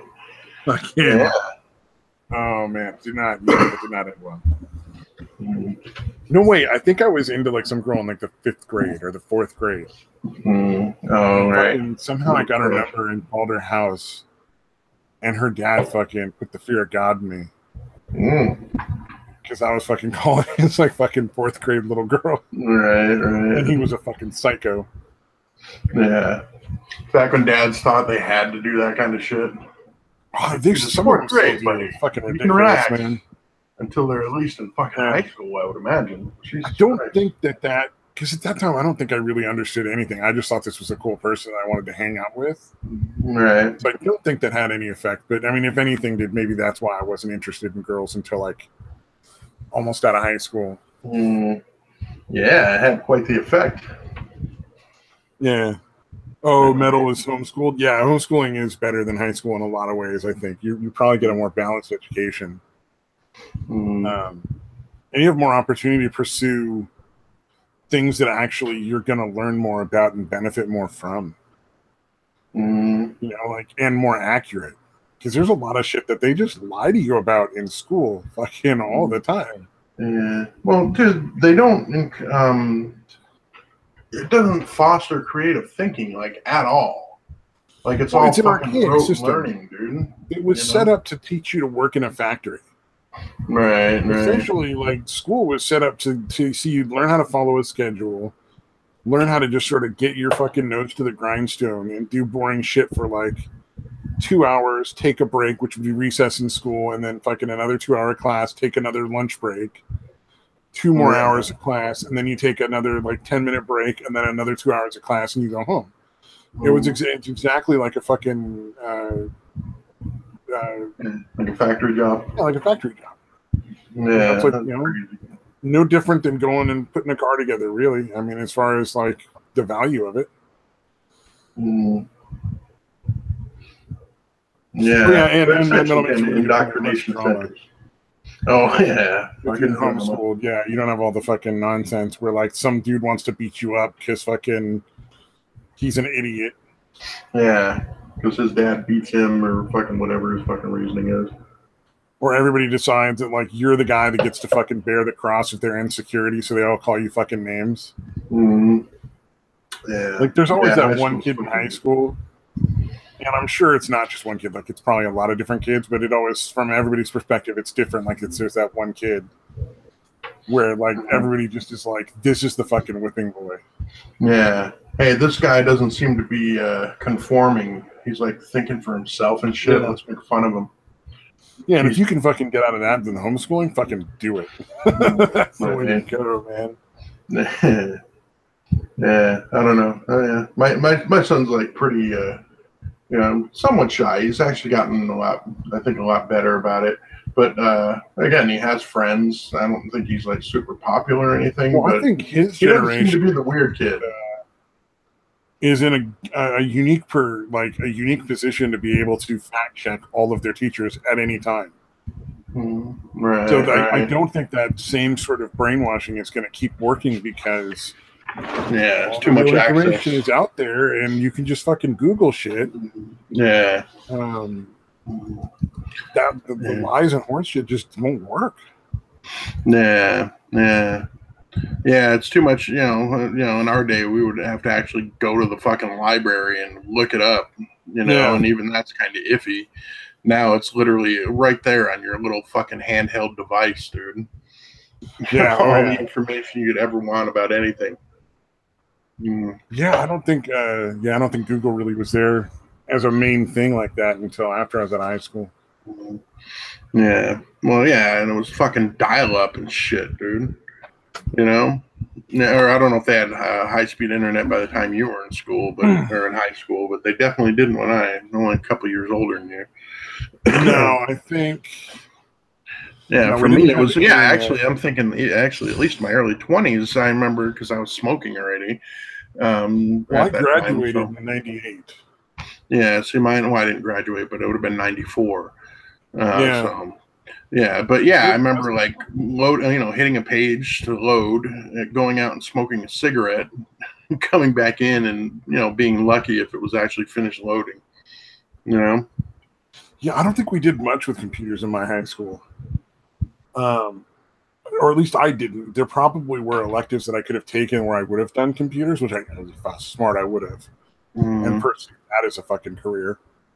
Right. But no, I did like construction technology, electronics, and stuff like that, like wiring shit.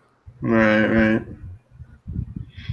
So, like, I could put in an outlet. I could, if I really wanted to. I wouldn't, because that's, better to have somebody who's got all the equipment and the proper testing equipment. But right. if like an outlet goes out, I can install a new one or put in a new light switch or switch out a regular switch for like a dimmer or something like that. Redo a light fixture. All that kind of stuff is pretty basic. Yeah, but as far as new outlet, like maybe if it was in a post-apocalyptic world, but for now, let him do it. I could do it. I would just want to buy like a bunch of tools and testing equipment that I don't have. Yeah. It's like I can pull plumbing apart and fucking sweat the pipes back together with like a blowtorch. I mean, I know how to do that shit too. It's not terribly difficult. It's a pain in the ass, and I don't have the equipment. Actually, I know my brother has an oxyacetylene torch that I could probably borrow. Although that would be extremely overkill for most people. Really using a propane torch. Right. I don't know. Yeah, it's like I can do that. I just don't. I'd rather not. I'd rather have a professional do it who does it all the time and is going to do a better job. Right. I hear you, man. But yeah, like you said, in a post-apocalyptic world, there was like an emergency or something, and like there was no other option. Yeah, I would just do it. Right. Like somebody like dropped their fucking wedding ring down. I was like, all right, I'll take the fucking pipes apart and get that shit out. Yeah. Yeah. Yay. All right, let's see. What else can we go over here? Oh, $40 for an oxy torch at Lowe's? That's not bad. I just assume, yeah, metal. I just assume it'd be more than that. Man, that's the one where you have to wear like tinted fucking goggles and shit, right? Like it's super bright. Yeah, you should wear like dark safety glasses. You don't have to wear like the face shield. That's like if you're gonna do like arc welding and fucking MIG or TIG welding, you gotta wear the fucking big flip down face shield, which I know how to do arc welding. Yeah. No, I remember learning how to turn it on, like in the metals class. That was about it. Never actually used it. Oh no, I had to take welding in order to get my automotive certificate. Oh, so I know how to run. I know how to do some basic welding and like cutting with like oxyacetylene, and I know how to do a little arc welding. I gotcha. I'm not a steady hand. Like it's not going to be a great weld. It'll get you down the road. Right. It'll hold. Oh no, it's just the nozzle. Yeah, I was gonna say. I think an oxyacetylene rig is pretty expensive because you gotta get the fucking bottles, and then you gotta have all the valves correct, or it can fucking blow up and shit. Yeah. But we used to use that in the we never actually welded when I took the automotive classes. I mean, outside of like the welding class, and it was just two fucking hunks of metal that you fucking glued together with an arc welder. And in automotive, we would call it the blue wrench. And what you do is if you got a bolt that's so stuck that fucking like penetrating oil, which is like the 10 steps above like fucking WD-40 and unsticking bolts and shit. Like if penetrating oil doesn't work and getting longer leverage so that you can put more force on it doesn't take the bolt off, you take an arc or an oxyacetylene torch and you heat the bolt up till it's red hot. And then you take like some paraffin wax, like from like just a cheap candle, and rub it on the fucking front of the bolt, and it will. Oh, blue wrench for the people that are wrenched in the chat. It'll suck the wax in, and it'll sort of like I forget what the term is, but basically it goes in and the threads suck it in, and it coats the threads, and it'll fucking come right off. Yeah, I gotcha. It's pretty cool. Yeah. Just don't do it next to the fuel tank. A lot of people have died fucking welding near a fuel tank for some reason. God only knows why. I mean, it's not.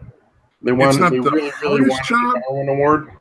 Yeah, really. It's not super difficult on most vehicles to take the gas tank out. It's not the easiest job, but it's certainly not the hardest. Yeah. If you're gonna weld anywhere near the fucking fuel tank, take that shit out. Right. Yeah, that is pretty ridiculous. Like, I'm gonna cut corners on this.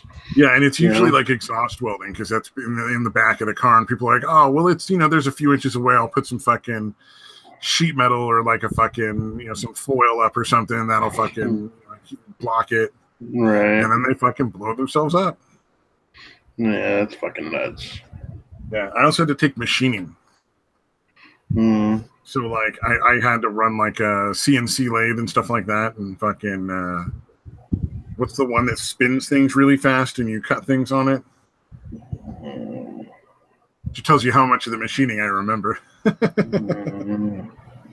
Like a table saw, you mean? Or no, it's like you put whatever the piece of metal you're working on, you put it in a thing that just spins the metal really fast, and then you can shave little bits of it off at a time. Oh, yeah, I have no idea. Can't remember what that's called, but I had to work on that stuff a lot. Yeah. If you're welding, you're doing it to the frame. You also can weld some of it's a lathe. That's what it is. You also have to weld some of the exhaust stuff together. And then sometimes, like if you're doing like some cars, like the heater core, you actually have to cut through the fucking heat wall, which is like the metal wall that separates the engine from the seats. All right. Sometimes you actually have to fucking cut a hole and re-weld the fucking thing in to replace the heater core. It's really rare, but there's a few cars where that's the only way to get to it. But yeah. So I was always more like the fucking hands-on guy in high school. Yeah, I was never good at any of that shit. Well, that's not true. I just never. Well, I didn't say I was good at it.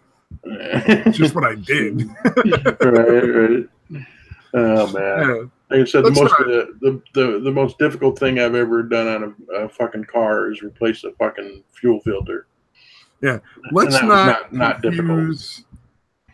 Taking the classes and not wanting to spend the money or not having the money to spend, you willing to work until you've accomplished whatever you are doing as being good at it.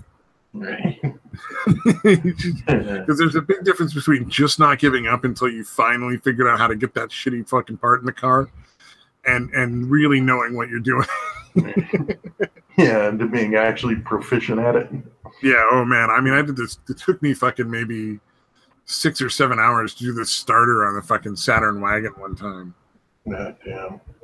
And eventually I had to just fucking crack and get like those fucking swivel. For a socket wrench, you can get a swivel adapter so that it can bend all the way up to like I think almost like 90 degrees. Right. To get it fucking installed again. Didn't take one to take it out.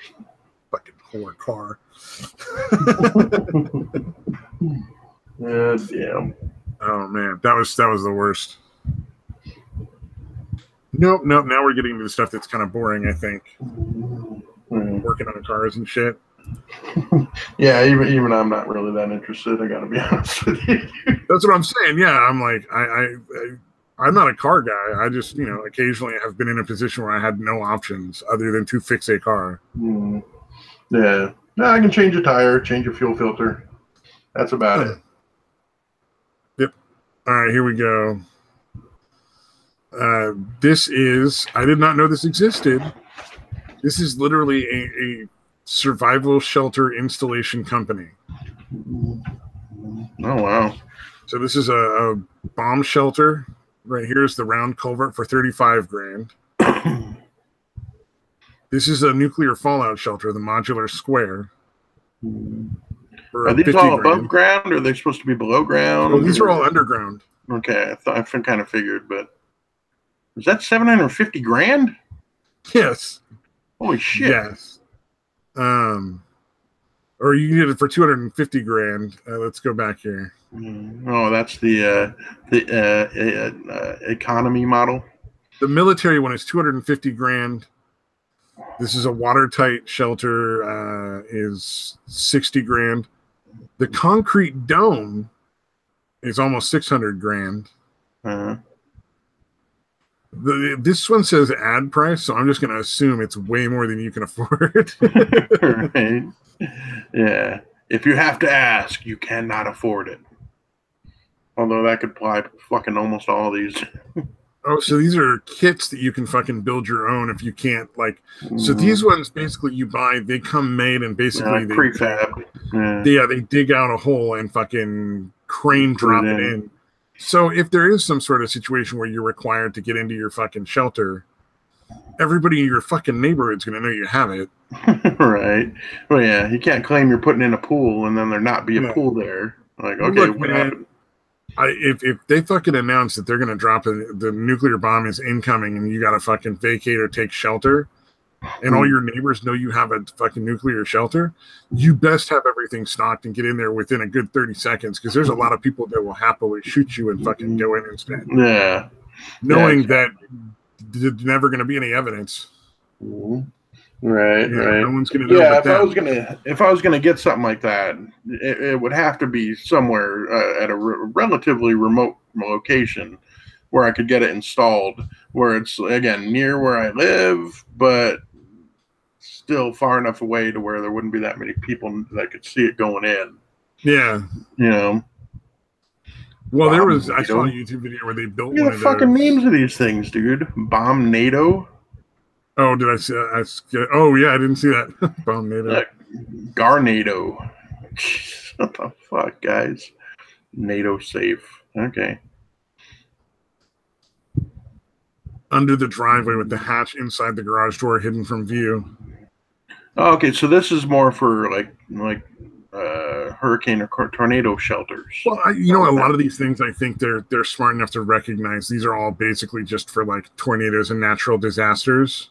But if somebody wants to pay to have it fucking lined in lead and all that shit so that you can fucking survive a nuclear bomb, they're not going to have a problem making that shit. Right.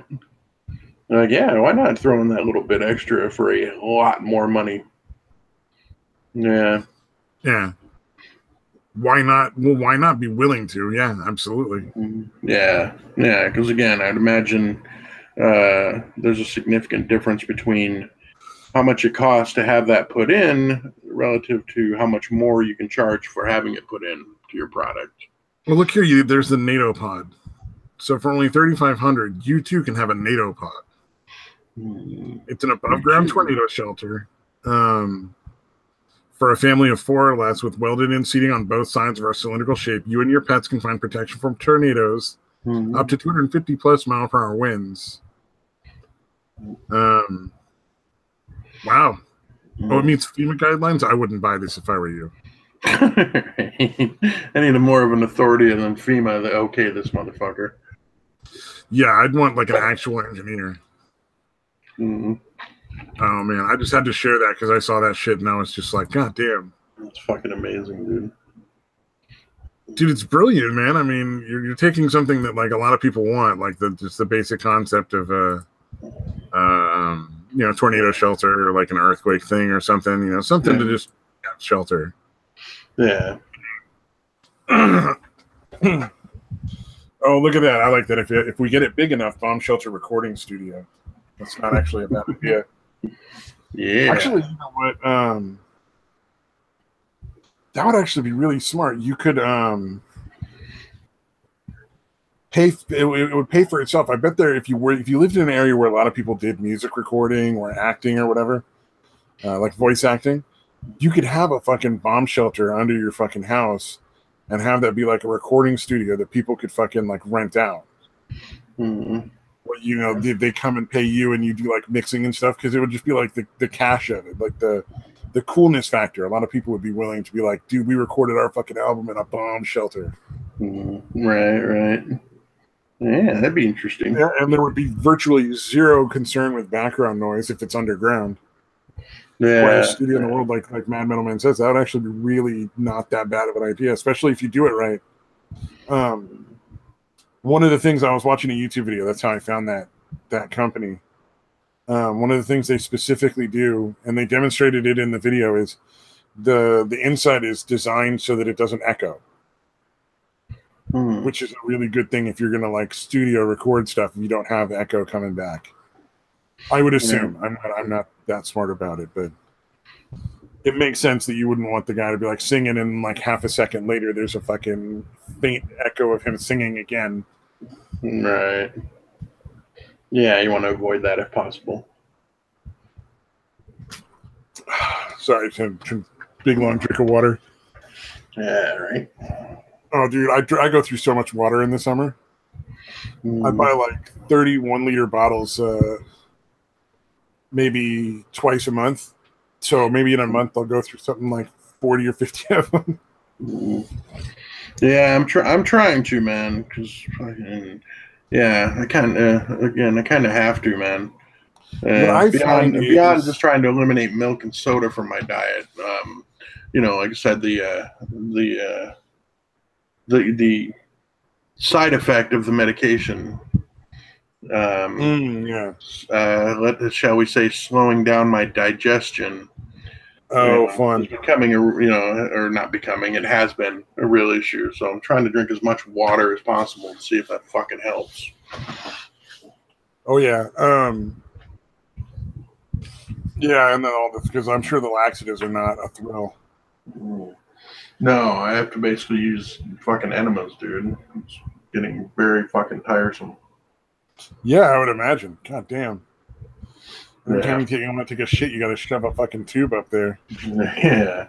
Either that, or I have to literally wonder if I'm going to rupture my. Okay, we don't need to talk about this anymore. It was coming out of my mouth, and I was literally like, "Okay." If you don't really want to talk about it, that's cool, dude.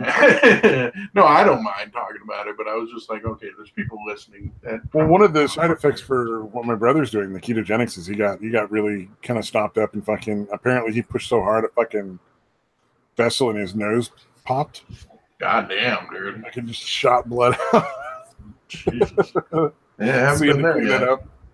Guess I'm doing all right. He came out of the bathroom with a fucking wad of fucking toilet paper shoved up his nose. He's like, I don't want to talk about it, man. Like a little while later, he's like, yeah, one of the fucking vessels popped. I was like, God damn. It's fucking crazy. Oh.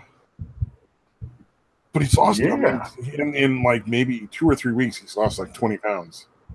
God damn. So that apparently fucking, if you really want to go crazy, keep it below 22 grams of carbohydrates in a day. And apparently, also you have to take like because you might need to do less or whatever.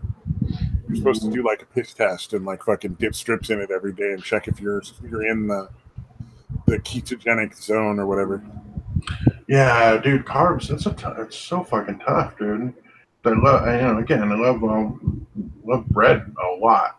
Like I never realized it until like I actually tried to stop eating it. But yeah, goddamn. What is it? I eat fucking cereal every morning for breakfast, like Cheerios or Rice Krispies or Rice Chex.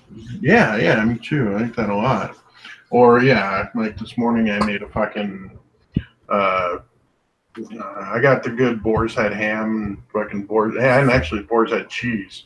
They had like a Wisconsin sharp cheddar, so I got like that and like this really good ham, boar's head ham, and croissants, and fucking again put the ham and the cheese down, fucking cooked eggs, put a couple eggs on there, and a croissant. It's fucking fantastic, dude. Like it's hard to kind of give that shit up, dude. So so for Cheerios, it's like because I have my cereal all sitting like right next to my desk. It's like 20 grams of carbs per serving. Yeah, and again, serving sizes are always fucking tiny. It's not a bowl of cereal, I'm guessing. It's like a third of a bowl of cereal. Well, it's like a cup, one full cup. Yeah. So maybe you probably want like 2 cups worth of cereal if you're an adult. Right. Yeah, if you're a human. Because it's pretty light and fucking there's not a lot of mass to it. But it's only 1 gram of sugar, so it's like 3 grams of dietary fiber, and then 16 grams of like starches, right, and 1 gram of sugar. So it's not terrible. It's just not if you're going to do ketogenics, it's not going to work for you. Right. Yeah, see, I like I'm not big on the regular Cheerios, but I like the Honey Nut Cheerios. Oh, I love the just plain stuff. I mean, all the plain cereal. I'm actually okay with Rice Chex or Rice Krispies. Like I can eat that plain. Like those. And Cheerios I can too, I guess. But just the fact that I know Honey Nut Cheerios exist make it a lot tougher. Well, keep in mind though, I put like the dried fruit. Right. But no, I can eat like Rice Chex or Rice Krispies straight and actually enjoy it, which is pretty surprising considering how much sweet shit I eat. But I've also kind of trained myself to enjoy like a fucking baked potato with nothing on it. Yeah, but it's like 100 calories for a cup of cereal, though, so that's not terrible. Yeah, yeah. It's all fucking carbs, basically. Well, look, you can lose weight. You can lose weight by doing the low carbs. You can also lose weight by just not eating as many calories. Yeah, exactly. So, Yeah. Yeah, like I said, for me, 200 calories of cereal and 100 calories of fucking milk with it. You're still only having 300 calories for breakfast. Yeah, yeah. That's Yeah, not see, bad. for me, it's just, again, my eating habits are so atrocious that it really doesn't take much. It doesn't take that much for me to actually lose weight, dude. Again, it's something as simple as drinking water instead of drinking milk or soda. Like, that's, got me losing like 20 pounds and like probably, well, it started about 2 months ago. So, yeah. I think I just started smoking again. Yeah. I was a lot thinner when I smoked. No, not me. I'm actually fucking quitting. I've been taking the Chantix for like almost 2 weeks now. Yeah, nice, dude. Yeah, I'm really fucking close, dude. And I need to quit. Yesterday, I made it all fucking day till about 5 o'clock, and then I ended up running to the store for something, and then ended up driving to get fucking cigarettes, dude. I was like, God damn it, what the fuck is wrong with me? Although, again, I gotta, I can't be so hard on myself. I gotta be just kind of okay with the fact that I made it that long, and Hey, man, exactly. The harder you are, the more fucking difficult it is to quit. Yeah. Which, again, I know better. You fucking want it more. Yeah. You're like, yeah, exactly. Oh, I'm such a piece of shit. I can't do this. I need a cigarette to feel better. Yeah, which I know. I'm a fucking drug addict, so it's the same fucking concept. Yeah, pretty much. Yep, exactly. That was fucking cigarettes was so hard to quit. God damn. Dude, it's fucking, dude, quitting the fucking pills, quitting the painkillers was actually way fucking easier. Even though you deal with the fucking withdrawal and all that shit, it was actually easier. Yeah, all I remember is wanting to put my face through the wall for like the first couple of weeks. Right. Because I'd get so irrationally fucking angry. Right. Or somebody else's face through the fucking wall. Right. And it'd be for fucking nonsense. Right. As long as someone's face is going through the wall. I was so fucking mad for like 2 weeks. No, I'd get fucking irritable. Dude, I don't know that I'd be able to do it without the Chantix, man. Honestly. I don't know that I could. Well, I had the lozenges. I had the lozenges that gave me like a little bit of nicotine to just sort of taper it off. Granted, I didn't do them for even a quarter of what they said. No, right. I used to take the full strength for like 6 weeks or 16 weeks or some crazy amount. Oh, Jesus, dude. And I was like, I think I was feeling okay. Like I took it for a week and a half. I was feeling all right. So I dropped down to step 2, did that for another week. And then I was like, you know what? I'm feeling just fine the way it is right now. So I'm just going to stop. And so I just stopped. So I took it for like maybe, I don't know, maybe 3 weeks total, 3 or 4 at most. Right. It's been a couple of years, but I did not follow the directions. Right. Because as soon as I would feel like I was stabilized, I would be like, well, then I better move to that next step. Because if I don't now, I'm never gonna. Because I can see myself just eating the fucking lozenges forever. Yeah, you kind of get impatient. You're like, you know what? I just want to be done with all this shit as soon as possible. I wasn't impatient, man. It was just like, I know if I don't step down, I'm going to be eating these 4 milligram lozenges every 4 hours for the next 10 years. Right. You know what I mean? Like, you can tell, like, you can kind of like, I'm getting too cool with this. This is getting too easy to do. Yeah, but no, the Chantix, dude, it's fucking amazing how well it takes away that urge to smoke, dude. It really does work well. And then the side effects. Huh?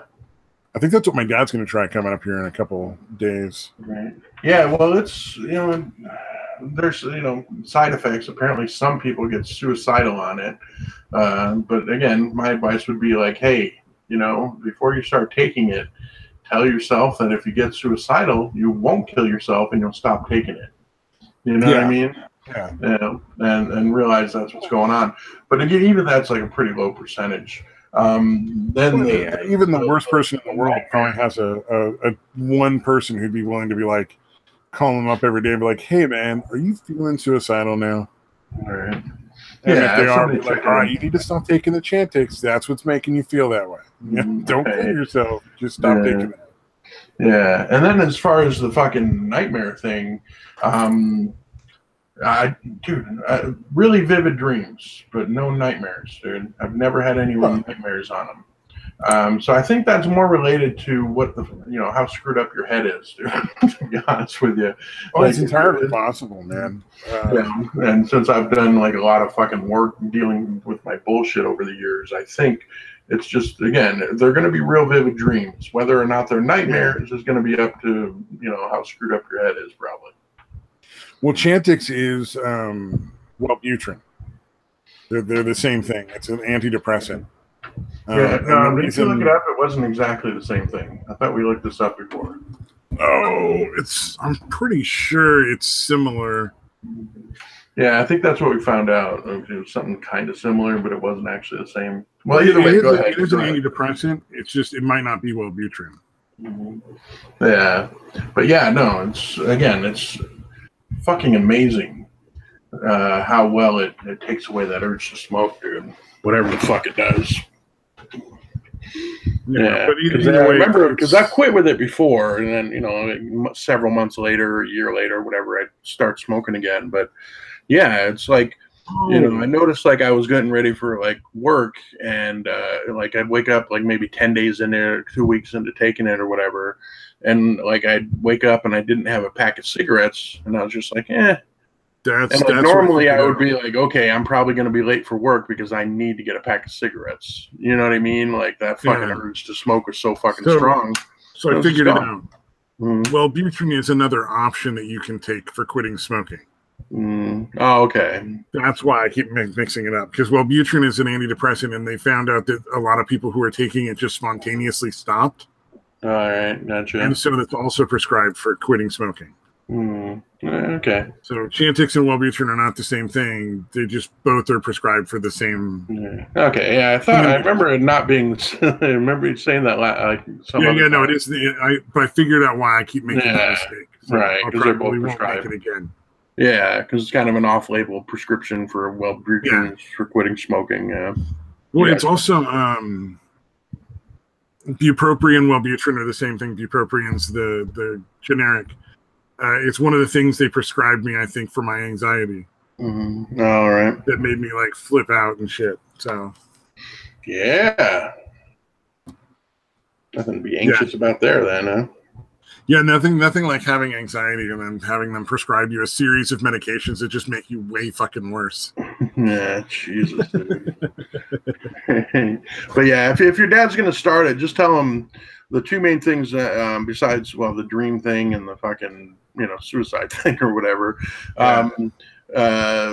Basically, don't take it on an empty stomach.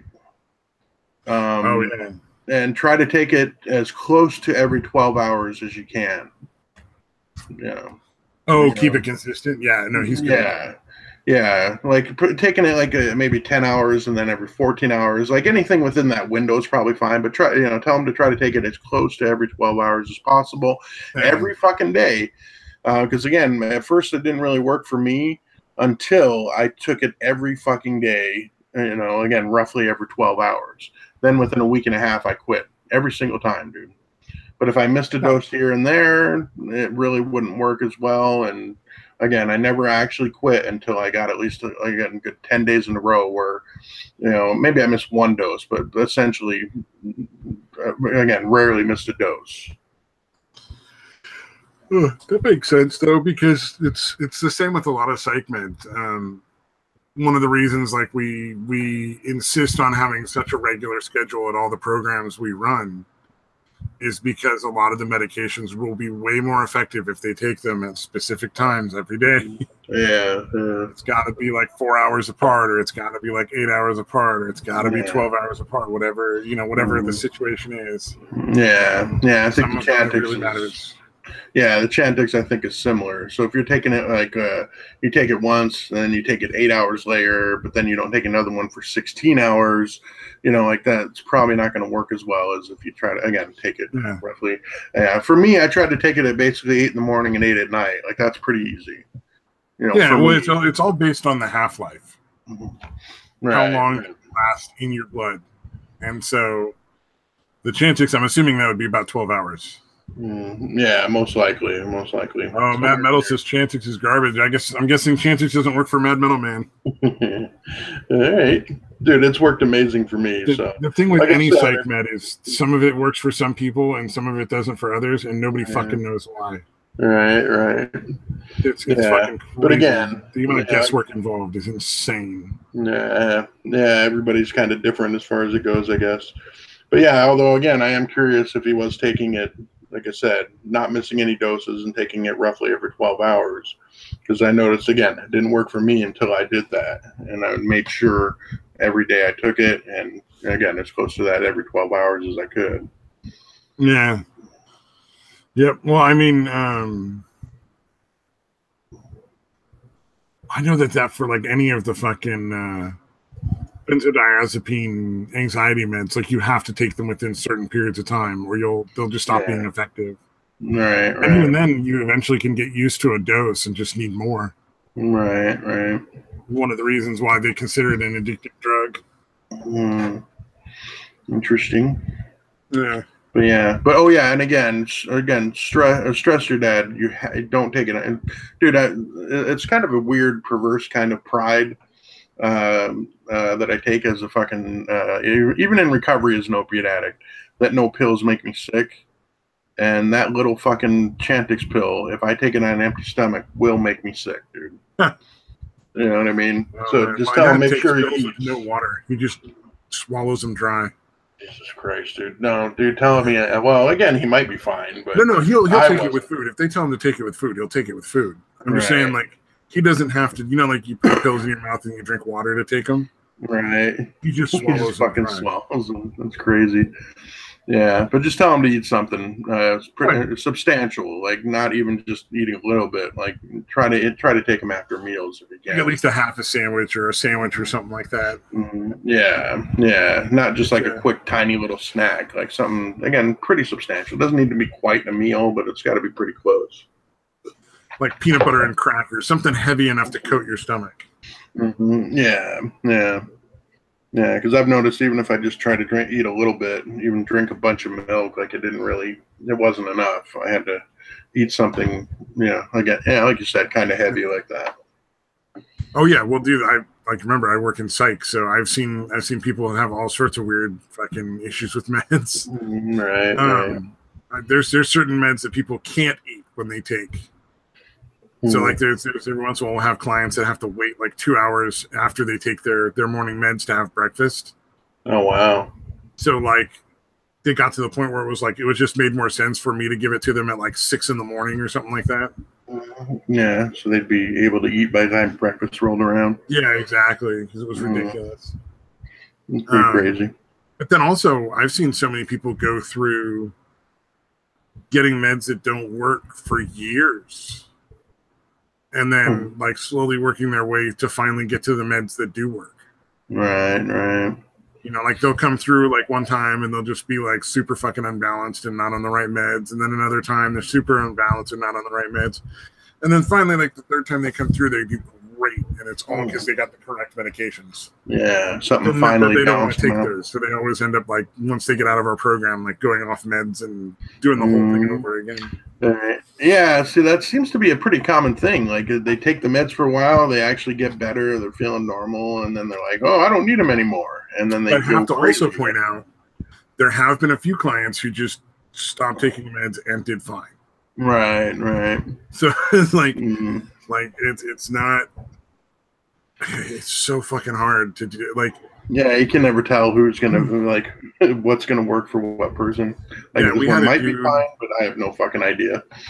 We had a dude who came into the program who's seen psychotic, and fucking he cheeked his pills the entire time he was there. We didn't know, and just gradually became more and more rational and more capable of like being able to handle the program until he was doing just fine. Wow.